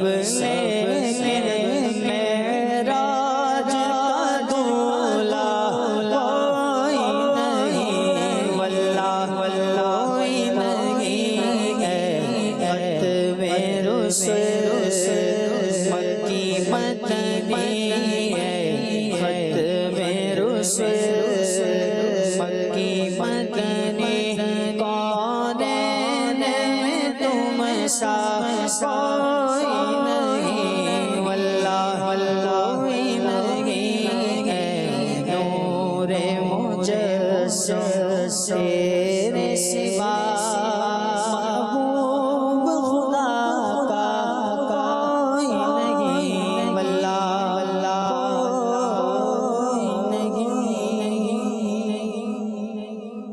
مدینے کا لے جاتے ہیں، میں بھی آؤں گا، مدینے کا لے جاتے ہیں، میں بھی آؤں گا، مدینے کا لے جاتے میں بھی آؤں گا،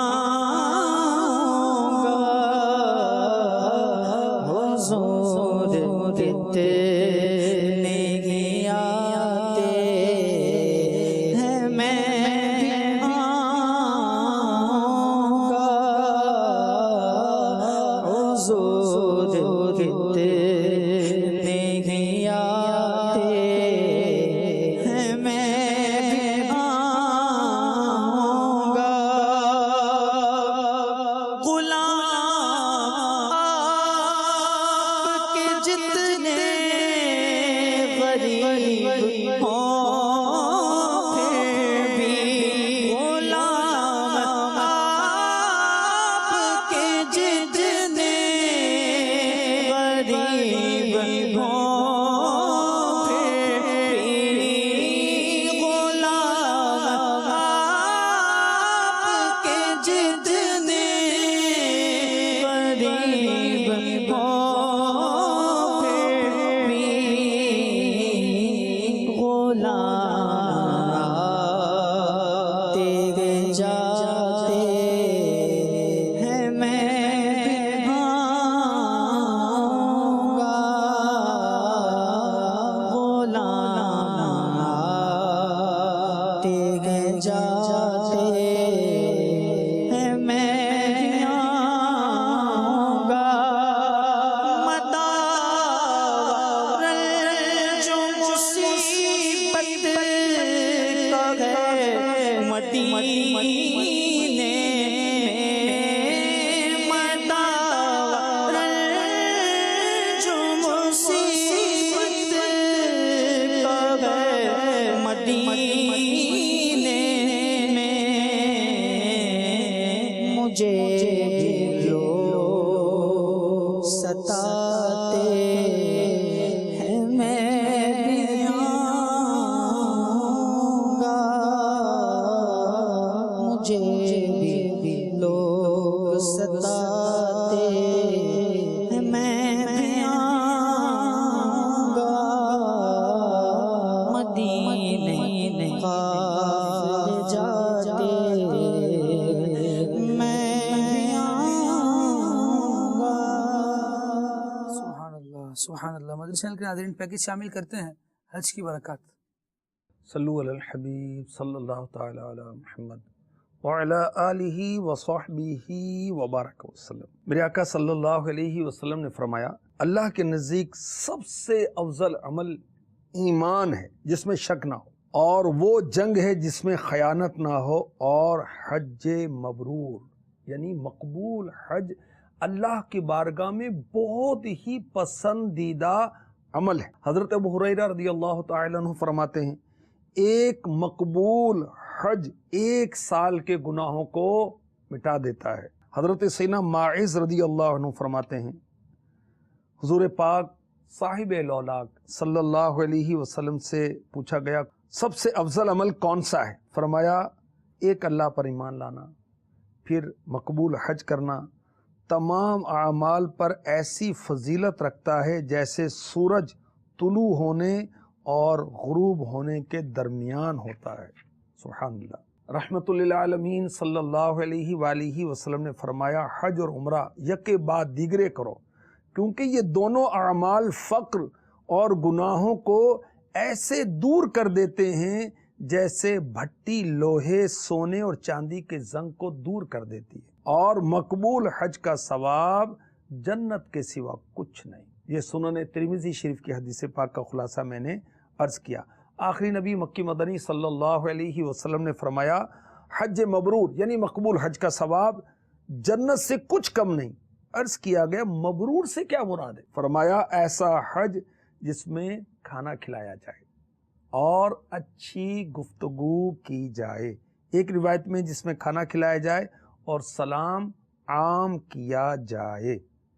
آخری نبی مکی مدنی محمد عربی صلی اللہ علیہ وآلہ وسلم نے فرمایا حج کیا کرو، کیونکہ حج گناہوں کو اس طرح دھو دیتا ہے جیسے پانی میل کو دھو دیتا ہے۔ ارشاد فرمایا حاجی کے اونٹ کے ہر قدم چلنے اور ہاتھ رکھنے کے بدلے اللہ پاک حاجی کے لیے ایک نیکی لکھتا ہے، یا اس کا ایک گناہ مٹاتا یا ایک درجہ بلند فرماتا ہے۔ سچے نبی، پیارے نبی، سونے نبی، آخری نبی صلی اللہ علیہ وسلم نے فرمایا جو بیت الحرام کا ارادہ کرے پھر سوار ہو، سواری کے ہر قدم کے بدلے اللہ اس کے لیے ایک نیکی لکھے گا، ایک گناہ مٹا دے گا، ایک درجہ بلند فرمائے گا۔ وہ بیت الحرام پہنچے گا، طواف کرے گا، کعبے کا طواف کرے گا، صفا و مروہ کے درمیان سعی کرے گا یعنی دوڑے گا، پھر حلق یا تقصیر کروائے گا۔ حلق یہ ہے کہ پورے سر کے بال منڈوائے جائیں، تقصیر میں کچھ بال اتارے جاتے ہیں۔ وہ اپنے گناہوں سے اس طرح نکل جائے گا جیسے اس دن تھا جس دن اس کی ماں نے اسے جنا تھا، لہٰذا اب وہ اپنے اعمال کی ابتدا نئے سرے سے کرے۔ آخری نبی مکی مدنی صلی اللہ علیہ وسلم نے فرمایا حاجی اپنے گھر والوں میں سے 400 افراد کی شفاعت کرے گا، اور ایک روایت میں ہے اپنے اہل خانہ میں سے 400 افراد کی شفاعت کرے گا، گناہوں سے ایسے نکل جائے گا جیسا اس دن تھا جب اس کی ماں نے اسے جنا۔ میرے آقا صلی اللہ علیہ وسلم نے فرمایا حاجی اور جس کے لیے حاجی دعائے مغفرت کرے اس کی مغفرت کر دی جاتی ہے۔ سبحان اللہ۔ یا رب پھر آج پر یہ ہمارا نصیب ہو، سوئے مدینہ پھر ہمیں جانا نصیب ہو، مکہ بھی ہو نصیب، مدینہ نصیب ہو، دشت عرب نصیب ہو، صحرا نصیب ہو۔ آمین آمین آمین بجاہ خاتم النبیین صلی اللہ تعالی علیہ وسلم۔ سبحان اللہ۔ اللہ کریم جل وعلا دشت عرب بھی نصیب فرمائے اور صحرا بھی نصیب فرمائے۔ کمال کی دعائیں ہیں۔ آپ کی کچھ کالز ہیں مدری چینل کے ناظرین، آئیے شامل کرتے ہیں اور پھر ٹاپک کی جانب انشاءاللہ مزید آتے ہیں۔ ماشاء اللہ، مرحبا، سلسلہ کھلے صلی اللہ کہتے کہتے مرحبا۔ خالد بھائی آج موضوع ہے طہارت۔ یقیناً طہارت ظاہر اور باطن کے معاملے میں بھی ہونی چاہیے، تو مدنی پھول عطا فرمائیے کہ ظاہری طہارت سے مراد کیا ہے اور باطنی طہارت سے کیا مراد ہے۔ اور نعت خواں اسلامی بھائی سے عرض ہے کہ کلام سنا دیجیے۔ طوبہ میں جو سب سے اونچی نازک سیدھی نکلی شاخ، مانگو نعت نبی لکھنے کو روح قدس سے ایسی شاخ۔ سبحان اللہ سبحان اللہ۔ بہت پیارا کلام جس کی آپ نے فرمائش کی۔ اور ظاہری طہارت اور باطنی طہارت ان کا کیا معاملہ ہے؟ ایز بھائی کیا فرمائیں گے؟ ظاہری طہارت سے اگر ہم مراد لیں تو ظاہری طہارت سے مراد یہ ہے کہ انسان اپنے بدن کو صفائی ستھرائی سے مزین کرے، آراستہ کرے اور گندگیوں سے جو ہے وہ اپنے آپ کو بچائے. اس اعتبار سے بھی ظاہری طہارت مراد دی جا سکتی ہے. اور ایک طہارت یہ بھی ہے کہ انسان کی جو ظاہری گناہ ہیں، ظاہری اعضاء ہیں، ان اعضاء کو بھی گناہوں سے بچائے، یہ بھی طہارت کے زمرے میں شامل ہے.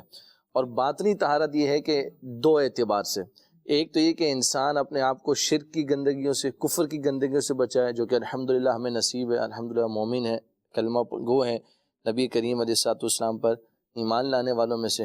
اور دوسرے اعتبار سے آپ باطنی یوں سمجھے طہارت یہ ہے کہ انسان اپنے دل کو، وہ دل کہ جس کو جو ہے وہ نبی کریم علیہ الصلوۃ والسلام نے حدیث پاک کے مطابق یہ باڈی کا جو ہے وہ سمجھے کہ بادشاہ قرار دیا ہے، یوں سمجھے کہ اس کو جو ہے وہ ایک مین پارٹ آف باڈی قرار دیا ہے. اب اس دل کو جو ہے وہ کیا نام ہے گندگیوں سے پاک کرنا.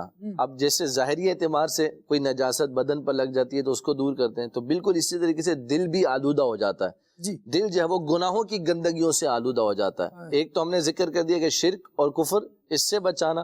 دوسرا جو ہے وہ امراض، وہ باطنی بیماریاں کہ جو دل میں جو ہے وہ دل کو زنگ آلود کر دیتی ہیں، دل کو گندا کر دیتی ہیں، ان بیماریوں سے جو ہے نا اپنے آپ کو بچانا. جیسے حسد ہے، تکبر ہے، ریاکاری ہے.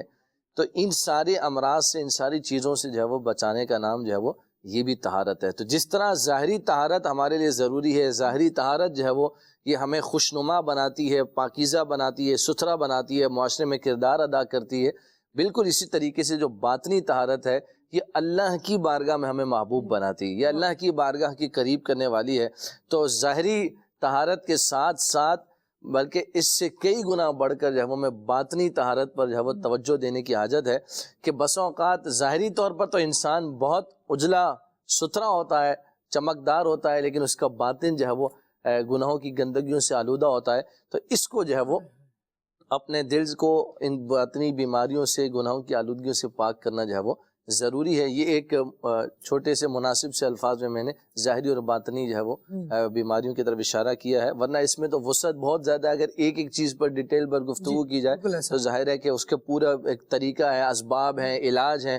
امام غزالی رحمۃ اللہ تعالی علیہ نے احیاء العلوم میں اور باطنی بیماریوں کی معلومات میں الحمدللہ ایک ایک چیز کو بیان کیا گیا ہے کہ کون سے وہ امراض ہیں کہ جو باطنی طور پر دلوں کو میلا کرنے والے ہیں، گندا کرنے والے، پھر ان کے علاج اور اسباب بھی ذکر کیے گئے ہیں. تو اس کا مطالعہ کریں گے تو انشاءاللہ عز و جل ان پر بخوبی جو ہے وہ واقفیت ہو سکے گی. اسباب بھی جاننا ضروری ہوں گے، ان کا تدارک کیسے ہوگا یہ بھی جاننا ضروری ہوگا. امام غزالی رحمۃ اللہ تعالیٰ علیہ نے جہاں احیاء العلوم میں وضو کے حوالے سے گفتگو فرمائی، طہارت ظاہری کے حوالے سے گفتگو فرمائی، اس کے بعد پھر طہارت باطنی کی طرف بھی مخاطب کرتے ہوئے ایڈریس کرتے ہیں لوگوں کو کہ طہارت باطنی یہ ہے جب بندہ جسم پر، ایک موٹی سی بات عرض کروں، جسم پر پانی بہا رہا ہے تو یہ تو سوچ رہا ہے کہ میرا جسم سے گندگی دور ہو رہی ہے، لیکن ساتھ ساتھ یہ بھی کہ اس سے گناہ بھی دور ہو، یہ بھی ایک باطنی طہارت کا ذریعہ ہے. اور ساتھ ساتھ بندہ یہ بھی غور کرتا رہے کہ دل میں جو برائیاں موجود ہیں، حسد ہے، یہ ایک دل کی بیماری ہے، دل کی گندگی ہے، اس سے بھی دل کو پاک ہونا چاہیے.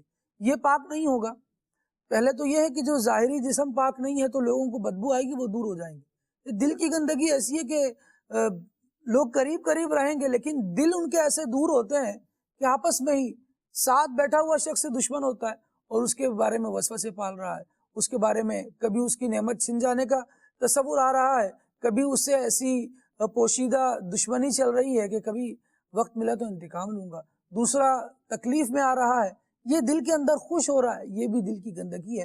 اور بندہ مومن کو اس سے بھی بچنے کا حکم ارشاد فرمایا گیا. مزید کال جہاں پہ یہ امام غزالی رحمۃ اللہ علیہ نے بیان فرمایا نا بات کہ بعض اوقات بندہ ظاہر کو تو صاف ستھرا رکھتا ہے لیکن باطن کی طرف توجہ نہیں ہوتی، تو اس کو ایک مثال سے بھی سمجھا امام غزالی نے کہ اگر آپ کسی بادشاہ کو اپنے گھر آنے کی دعوت دیتے ہیں اور اپنے گھر کو باہر سے تو بڑا صاف ستھرا اور خوبصورت بنایا ہوا ہے لیکن گھر کے اندر چیزیں بکھری پڑی ہوئی ہیں اور گندگی ہے، بدبو ہے، تو آپ یہ سوچیں کہ جب بادشاہ آپ کے گھر کے پاس آئے گا تو باہر سے تو بڑا خوش ہوگا لیکن جب گھر کے اندر آ کر وہ دیکھے گا تو وہ کیا تاثر لے گا اور اس کا آپ کے بارے میں کیا اس کی رائے قائم ہوگی، وہ کیا سوچے گا. تو یقیناً یہ ایک مثبت بات نہیں ہے، منفی بات ہے. تو امام غزالی رحمۃ اللہ علیہ نے اسی بات کو سمجھایا ہے کہ جس طرح آپ اپنے ظاہر کو صاف ستھرا رکھ رہے ہو اسی طرح باطن کو بھی صاف ستھرا رکھو، کہ کہیں ایسا نہ ہو کہ ظاہر تو صاف ستھرا ہے لیکن تمہارے باطن کی گندگی کی وجہ سے اللہ تبارک و تعالیٰ تم سے ناراض ہو جائے۔ تو لہٰذا جس طرح گھر کے اندر کو صاف کرنے کا بھی حکم ہے باہر کی طرح، اسی طرح دل کو بھی صاف کرنے کا حکم ہے اور اپنے ظاہر کو بھی صاف کرنے کا حکم ہے۔ ماشاءاللہ، بہت پیاری بات کی آپ نے، زبردست۔ مزید کال دیجیے۔ خالد بھائی، آج کا موضوع طہارت ہے۔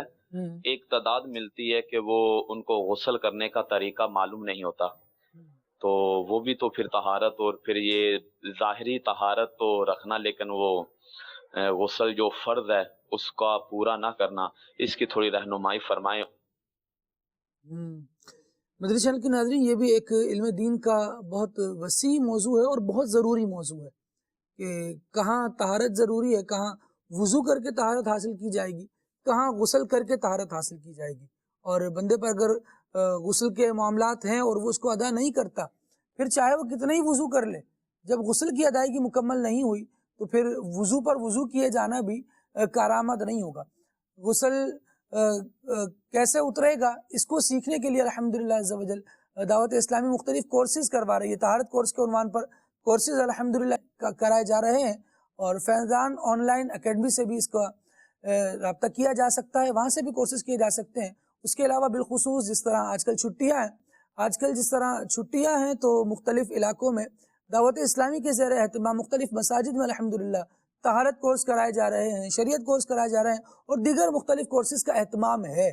دعوت اسلامی کے ساتھ اگر ہم کنیکٹ رہیں گے تو بہت ساری چیزیں سیکھنے میں کامیاب ہو جائیں گے۔ لیکن جو پرٹیکولر آپ نے سوال کیا، میں چاہوں گا اس پر بلال بھائی کچھ گفتگو فرمائیں۔ جی بالکل ایسا ہی، اور اس پر جس طرح ہماری بات ہوئی تھی کہ بعض اوقات ایسا ہوتا ہے کہ بندہ خوب صاف ستھرا ہو کے نہا کے نکلتا ہے، یعنی صابن بھی اچھے سے اچھا لگا لیا، شیمپو سے نہا دھو کے نکل گیا، لیکن وہ تھا جنبی، پاک نہیں تھا، تو جب وہ باہر نکلا تو بھی وہ پاک نہیں رہا۔ یعنی ظاہری صفائی تو اس نے کر لی، لیکن ایک ہوتا ہے کہ جو پاکیزگی کا جس پہ اطلاق ہوتا ہے، مثال کے طور پر ناپاکی ختم نہیں ہوئی، گندگی ختم ہو گئی، ناپاکی ختم، گندگی ختم ہو گئی، بدبو اس نے دور کر لی، صاف ستھرا کر لیا، خوشبو بھی آ رہی ہے، لیکن ایک جو ناپاکی تھی شرعی ناپاکی وہ دور نہیں ہوئی۔ اس کی وجہ یہ تھی کہ جو غسل کے فرائض تھے وہ اس نے پورے نہیں کیے۔ غسل کے فرائض یہ تھے کہ اس نے اگر منہ کلی نہیں کی، منہ صاف نہیں کیا، اس کے ہر پرزے پہ پانی نہیں ڈالا تو یہ فرض ادا نہیں ہوا۔ اگر اس نے ناک میں پانی نہیں ڈالا، ناک کو اچھی طرح اس نے صاف نہیں کیا تو یہ فرض بھی اس کا رہ گیا۔ تو اگر یہ چیزیں پوری نہیں کی اور صرف جسم پر پانی بہا لیا، یہ ڈال لیا، تو اس سے اس کا غسل ادا نہیں ہوگا۔ غسل جو تھا وہ اس کا فرض پورا نہیں ہوا، تو اسے چاہیے کہ ان چیزوں کو بھی پورا کرے۔ اگر جنبی ہے، ناپاکی ہے، تو اس فرائض کے ساتھ غسل کرنے کے ساتھ ساتھ پھر جو اس کو نظافت حاصل کرنی ہے اس کو بھی کرنی پڑے گی۔ دونوں چیزیں ضروری ہیں۔ یہ طہارت حاصل کر رہے ہیں، نہا رہے ہیں، تو ان چیزوں کا اہتمام کر لیں۔ غسل کے 3 فرائض ہیں، ان کا اہتمام کر کے ان کو ادا کر لیں۔ ایک تو آپ ادا کر ہی رہے ہیں، وہ پورے جسم پر پانی بہانا ہے، پورا جو ظاہری جسم ہے ہمارا، جو آنکھ سے دیکھنے میں نظر آتا ہے، تو وہاں پانی بہا لیا آپ نے، ایک فرض تو ادا ہو گیا، باقی 2 فرض مزید رہ گئے، جس کو اگر ترتیب سے لے لیں تو پہلے کلی کرنا۔ اب کلی کرنے میں آپ یہ دیکھیے اہتمام اس طرح سے کیا جائے کہ داڑھ اور یہ کلوں کے پیچھے کا جو حصہ ہے، پھر داڑھ کے اندر کا جو حصہ ہے، جہاں جہاں پانی گھمانا ممکن ہو، پہنچانا ممکن ہو، منہ میں پانی لے کر اچھی طرح جنبش دیں، روزانہ ہو تو غرغرہ کریں، حلق تک پانی لے کر جائیں، اور اس کے بعد وہ پانی کلی کر دیں گے، منہ سے باہر نکال دیں گے۔ اسی طرح ناک میں پانی چڑھائیں گے تو ناک میں ہاتھ میں پانی لیجئے، اس کو ناک کے قریب لا کر ایسے سونگیے، تو اوپر کی طرف پانی چڑھے گا، تو وہ نرم ہڈی جو ہے یہ بالکل یہاں تک پانی بہہ جائے، 2 فرض آپ کے ادا ہو گئے۔ اس کے بعد تیسرا فرض تو آپ ادا کر ہی رہے ہیں کہ پورے جسم پر پانی بہا رہے ہیں، تو دونوں کام ہو جائیں گے، طہارت بھی ہو جائے گی اور فرض بھی ادا ہو جائے گا، صفائی بھی ہو جائے گی، دونوں کام ہو جائیں گے، فرض بھی ادا ہو گیا، اور اگر یوں سمجھے کہ گندگی وغیرہ تھی یہ بھی دور ہو گئی، بندہ پاک ہو گیا۔ اس کے پاک ہونے کا فائدہ یہ ہوا کہ اب رحمت کے فرشتے اس کے گھر میں داخل ہو سکتے ہیں۔ اب نماز، دیگر عبادات سب اس پر ہو سکتے ہیں۔ اور یہاں پر بہت پیاری بات آپ نے ارشاد فرمائی، جیسے بلال بھائی نے عرض کی، تو اپنا غسل اور وضو چیک کروا لینا چاہیے۔ خالد بھائی، یہ مطلب بہت سارے لوگ وہی سمجھتے ہیں ہمیں تو آتا ہے کرنا، وضو آتا ہے، سالوں سے کر ہی رہے ہیں، ہاں اس کا بھی کیا کوئی ٹیسٹ ہونا ہے چیک کروانے کی، تو بھائی یہ چیک کروا لے۔ نیکی کی دعوت کے اندر یہ واقعہ موجود ہے کہ ایک مبلغ دعوت اسلامی درس دے رہے تھے، تو درس میں انہوں نے غسل کے چند حوالے سے بیان کیا، تو درس کے بعد ایک بزرگ جو 70 سال کی لگ بھگ ان کی عمر تھی وہ اس درس میں موجود تھے، تو وہ بزرگ رونے لگے زاروں قطار۔ تو ان بزرگ سے رونے کی وجہ پوچھی، انہوں نے فرمایا کہ آج آپ کی درس کی برکت سے مجھے پتہ چلا ہے کہ غسل کے اندر فرائض بھی ہوتے ہیں اور اس طرح غسل کرتے ہیں جانا کھانا. اب آپ اندازہ کر لیں اس بات سے کہ کئی اس طرح کے لوگ ہمارے معاشرے کے اندر موجود ہوں گے کہ جو اپنے تئیں سمجھ رہے ہیں بس یہ چند ایک پانی کے ڈول بہا لیے تو جناب یہ ہمارا غسل ہو گیا، یا شاور کے نیچے ہو گیا تو بس ہمارا غسل ہو گیا. تو غسل اس چیز کا نام نہیں ہے، پراپر طریقے سے فرائض کو ادا کرنے کا نام غسل ہے. آپ نے کہا کیسے؟ تو الحمدللہ دعوت اسلامی کے نیٹ ورک گلی گلی محلے محلے موجود ہے الحمدللہ. آپ دعوت اسلامی کی مساجد میں آ جائیں، الحمدللہ مبلغ دعوت اسلامی سے رابطہ کر لیں، امام مسجد سے رابطہ کر لیں، ان کے پاس آ کر جو ہے وہ اپنے غسل اور وضو چیک کروا لیں. انشاءاللہ عز و جل جو بہتری ہوگی تو فبیہا، بہت اچھی بات، اور خامی ہوگی تو انشاءاللہ آپ کی اصلاح فرما دیں گے. فرائض اور سنن اور واجبات اور مستحبات جو بھی اس کے لیے ضروری ہوں گے آپ کو اس سے آگاہ کر دیا جائے گا.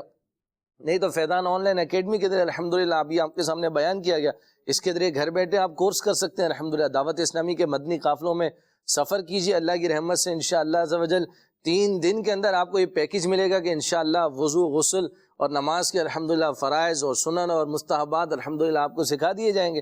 تو آگے بڑھیے انشاءاللہ تبارک و تعالی، اللہ نے چاہا تو یہ آپ کے لیے بہت ایک سنہری موقع ہے. اس کی برکت سے الحمدللہ آپ ان سارے مسائل کو سیکھ سکتے ہیں.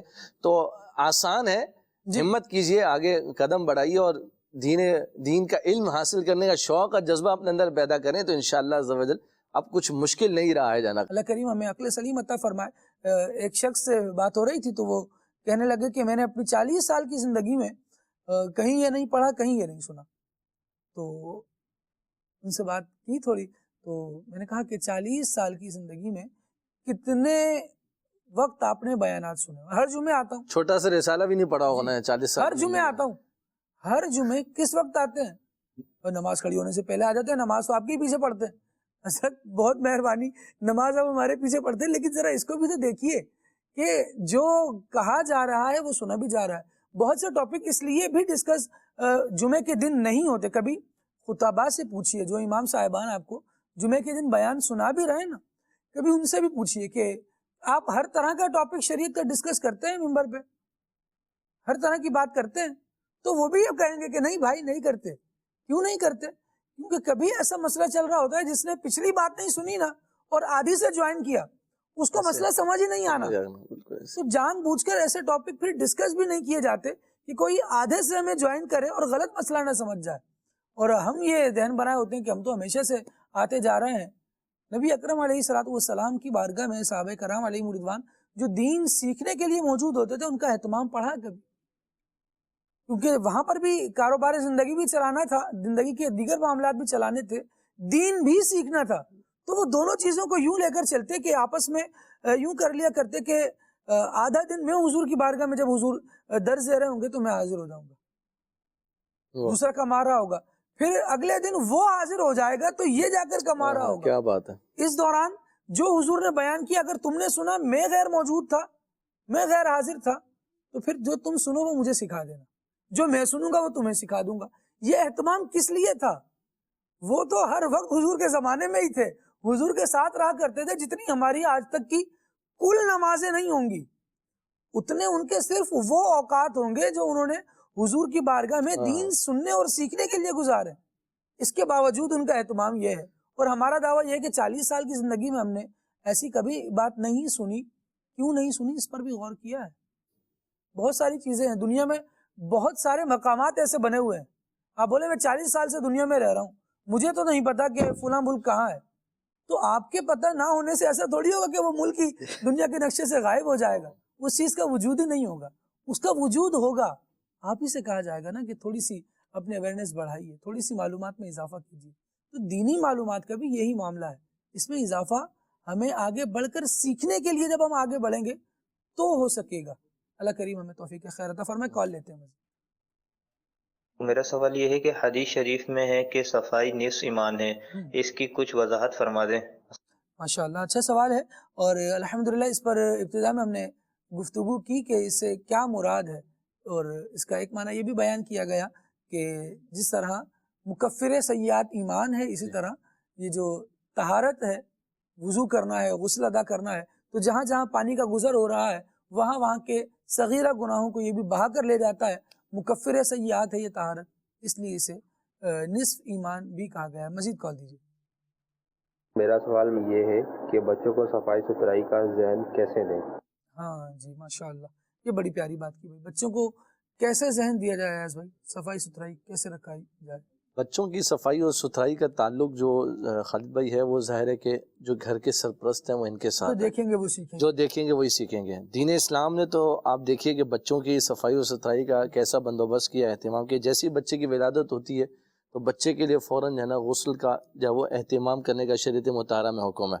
اس کے بعد جو ہے وہ والدین کی تربیت کے اوپر ڈیپینڈ کرتا ہے کہ والدین جو ہے وہ اولاد کی صفائی ستھرائی کے سارا اہتمام اور انتظام یہ کس کی ذمہ داری ہے؟ والدین کی، اور بالخصوص والدہ کی۔ آپ دیکھیے کہ والدہ جو ہے وہ کیا نام ہے جس قدر صفائی پسند ہوگی، صفائی کا اہتمام کرنے والی ہوگی، گھر کے اندر جس قدر جو ہے وہ نظافت کا، ستھرائی کا، صفائی کا اہتمام ہوگا، تو بچے بھی اسی چیز کو دیکھ کر جو ہے وہ اڈاپٹ کریں گے، اس کو سیکھیں گے، اور ان کے اندر جو ہے وہ وہی چیز جو ہے وہ مطلب یہ آئے گی۔ تو اگر گھر پہ جو ہے وہ ماحول اس طرح کا ہے کہ جناب چیزیں بکھری ہوئی ہیں اور گندگی ہو رہی ہے چاروں طرف، جو ہے وہ کیا نام ہے عجیب و غریب ماحول بنا ہوا ہے، تو بچے کی یوں سمجھیے کہ صحت پر بھی، نفسیات پر بھی، اس کی تربیت پر بھی اس کے اثرات جو ہے وہ مرتب ہوں گے۔ اور ایک جو صحت مند نشو و نما ہے نا، اس کے اندر جو ہے وہ صفائی کو، ستھرائی کو، نظافت کو بڑا عمل دخل حاصل ہے۔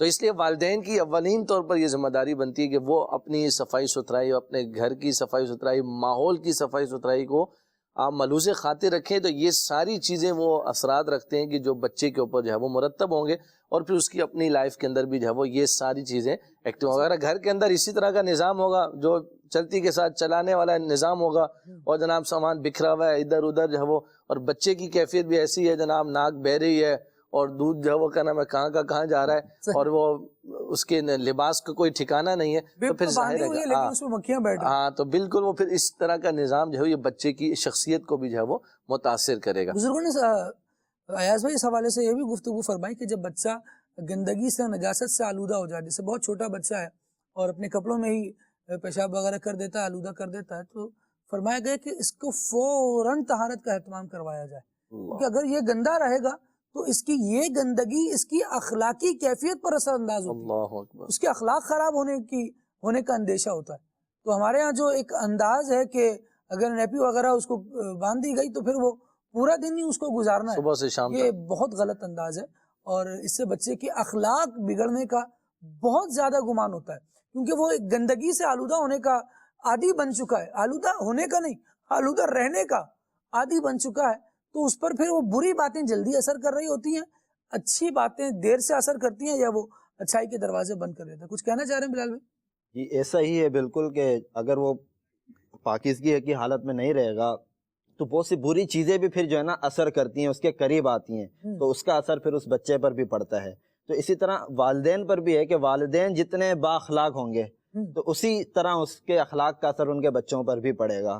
تو اسی لیے والدین کو بھی چاہیے کہ با اخلاق رہیں، اس نے اخلاق کا مظاہرہ کریں، صفائی ستھرائی پر قائم رہیں، تو جو چیزیں ان میں ہوں گی وہی چیزیں ان میں نفسیاتی طور پر بچوں میں بھی وہ ساری چیزیں داخل ہونا شروع ہو جاتی ہیں۔ بہت پیاری بات۔ مدنی چینل کے ناظرین، سلسلے کا وقت اختتام پذیر ہے اور کلاموں کی بھی فرمائشیں ہیں، کچھ کالز مجھے بتایا جا رہا ہے کہ ابھی پینڈنگ ہے، ایک کلام کے چند اشعار سنتے ہیں، پھر اس کے بعد انشاءاللہ سلسلے کو اختتام کی طرف لے کر جائیں گے۔ حسن بھائی فرمائش ہے چشتیہ شریف سے اور کعبے کی رونق، کعبے کا منظر، اس کے چند اشعار سنا دیں۔ کعبے کی رونق، کعبے کا منظر، اللہ اکبر، اللہ اکبر، اللہ اکبر، اللہ اکبر، دیکھوں تو دیکھے جاؤں برابر، اللہ اکبر، اللہ اکبر، حمد خدا سے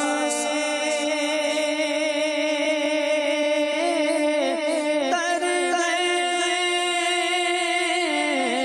زبانیں، کانوں میں رس بولتی گئے اذانیں، کانوں میں رس بولتی گئے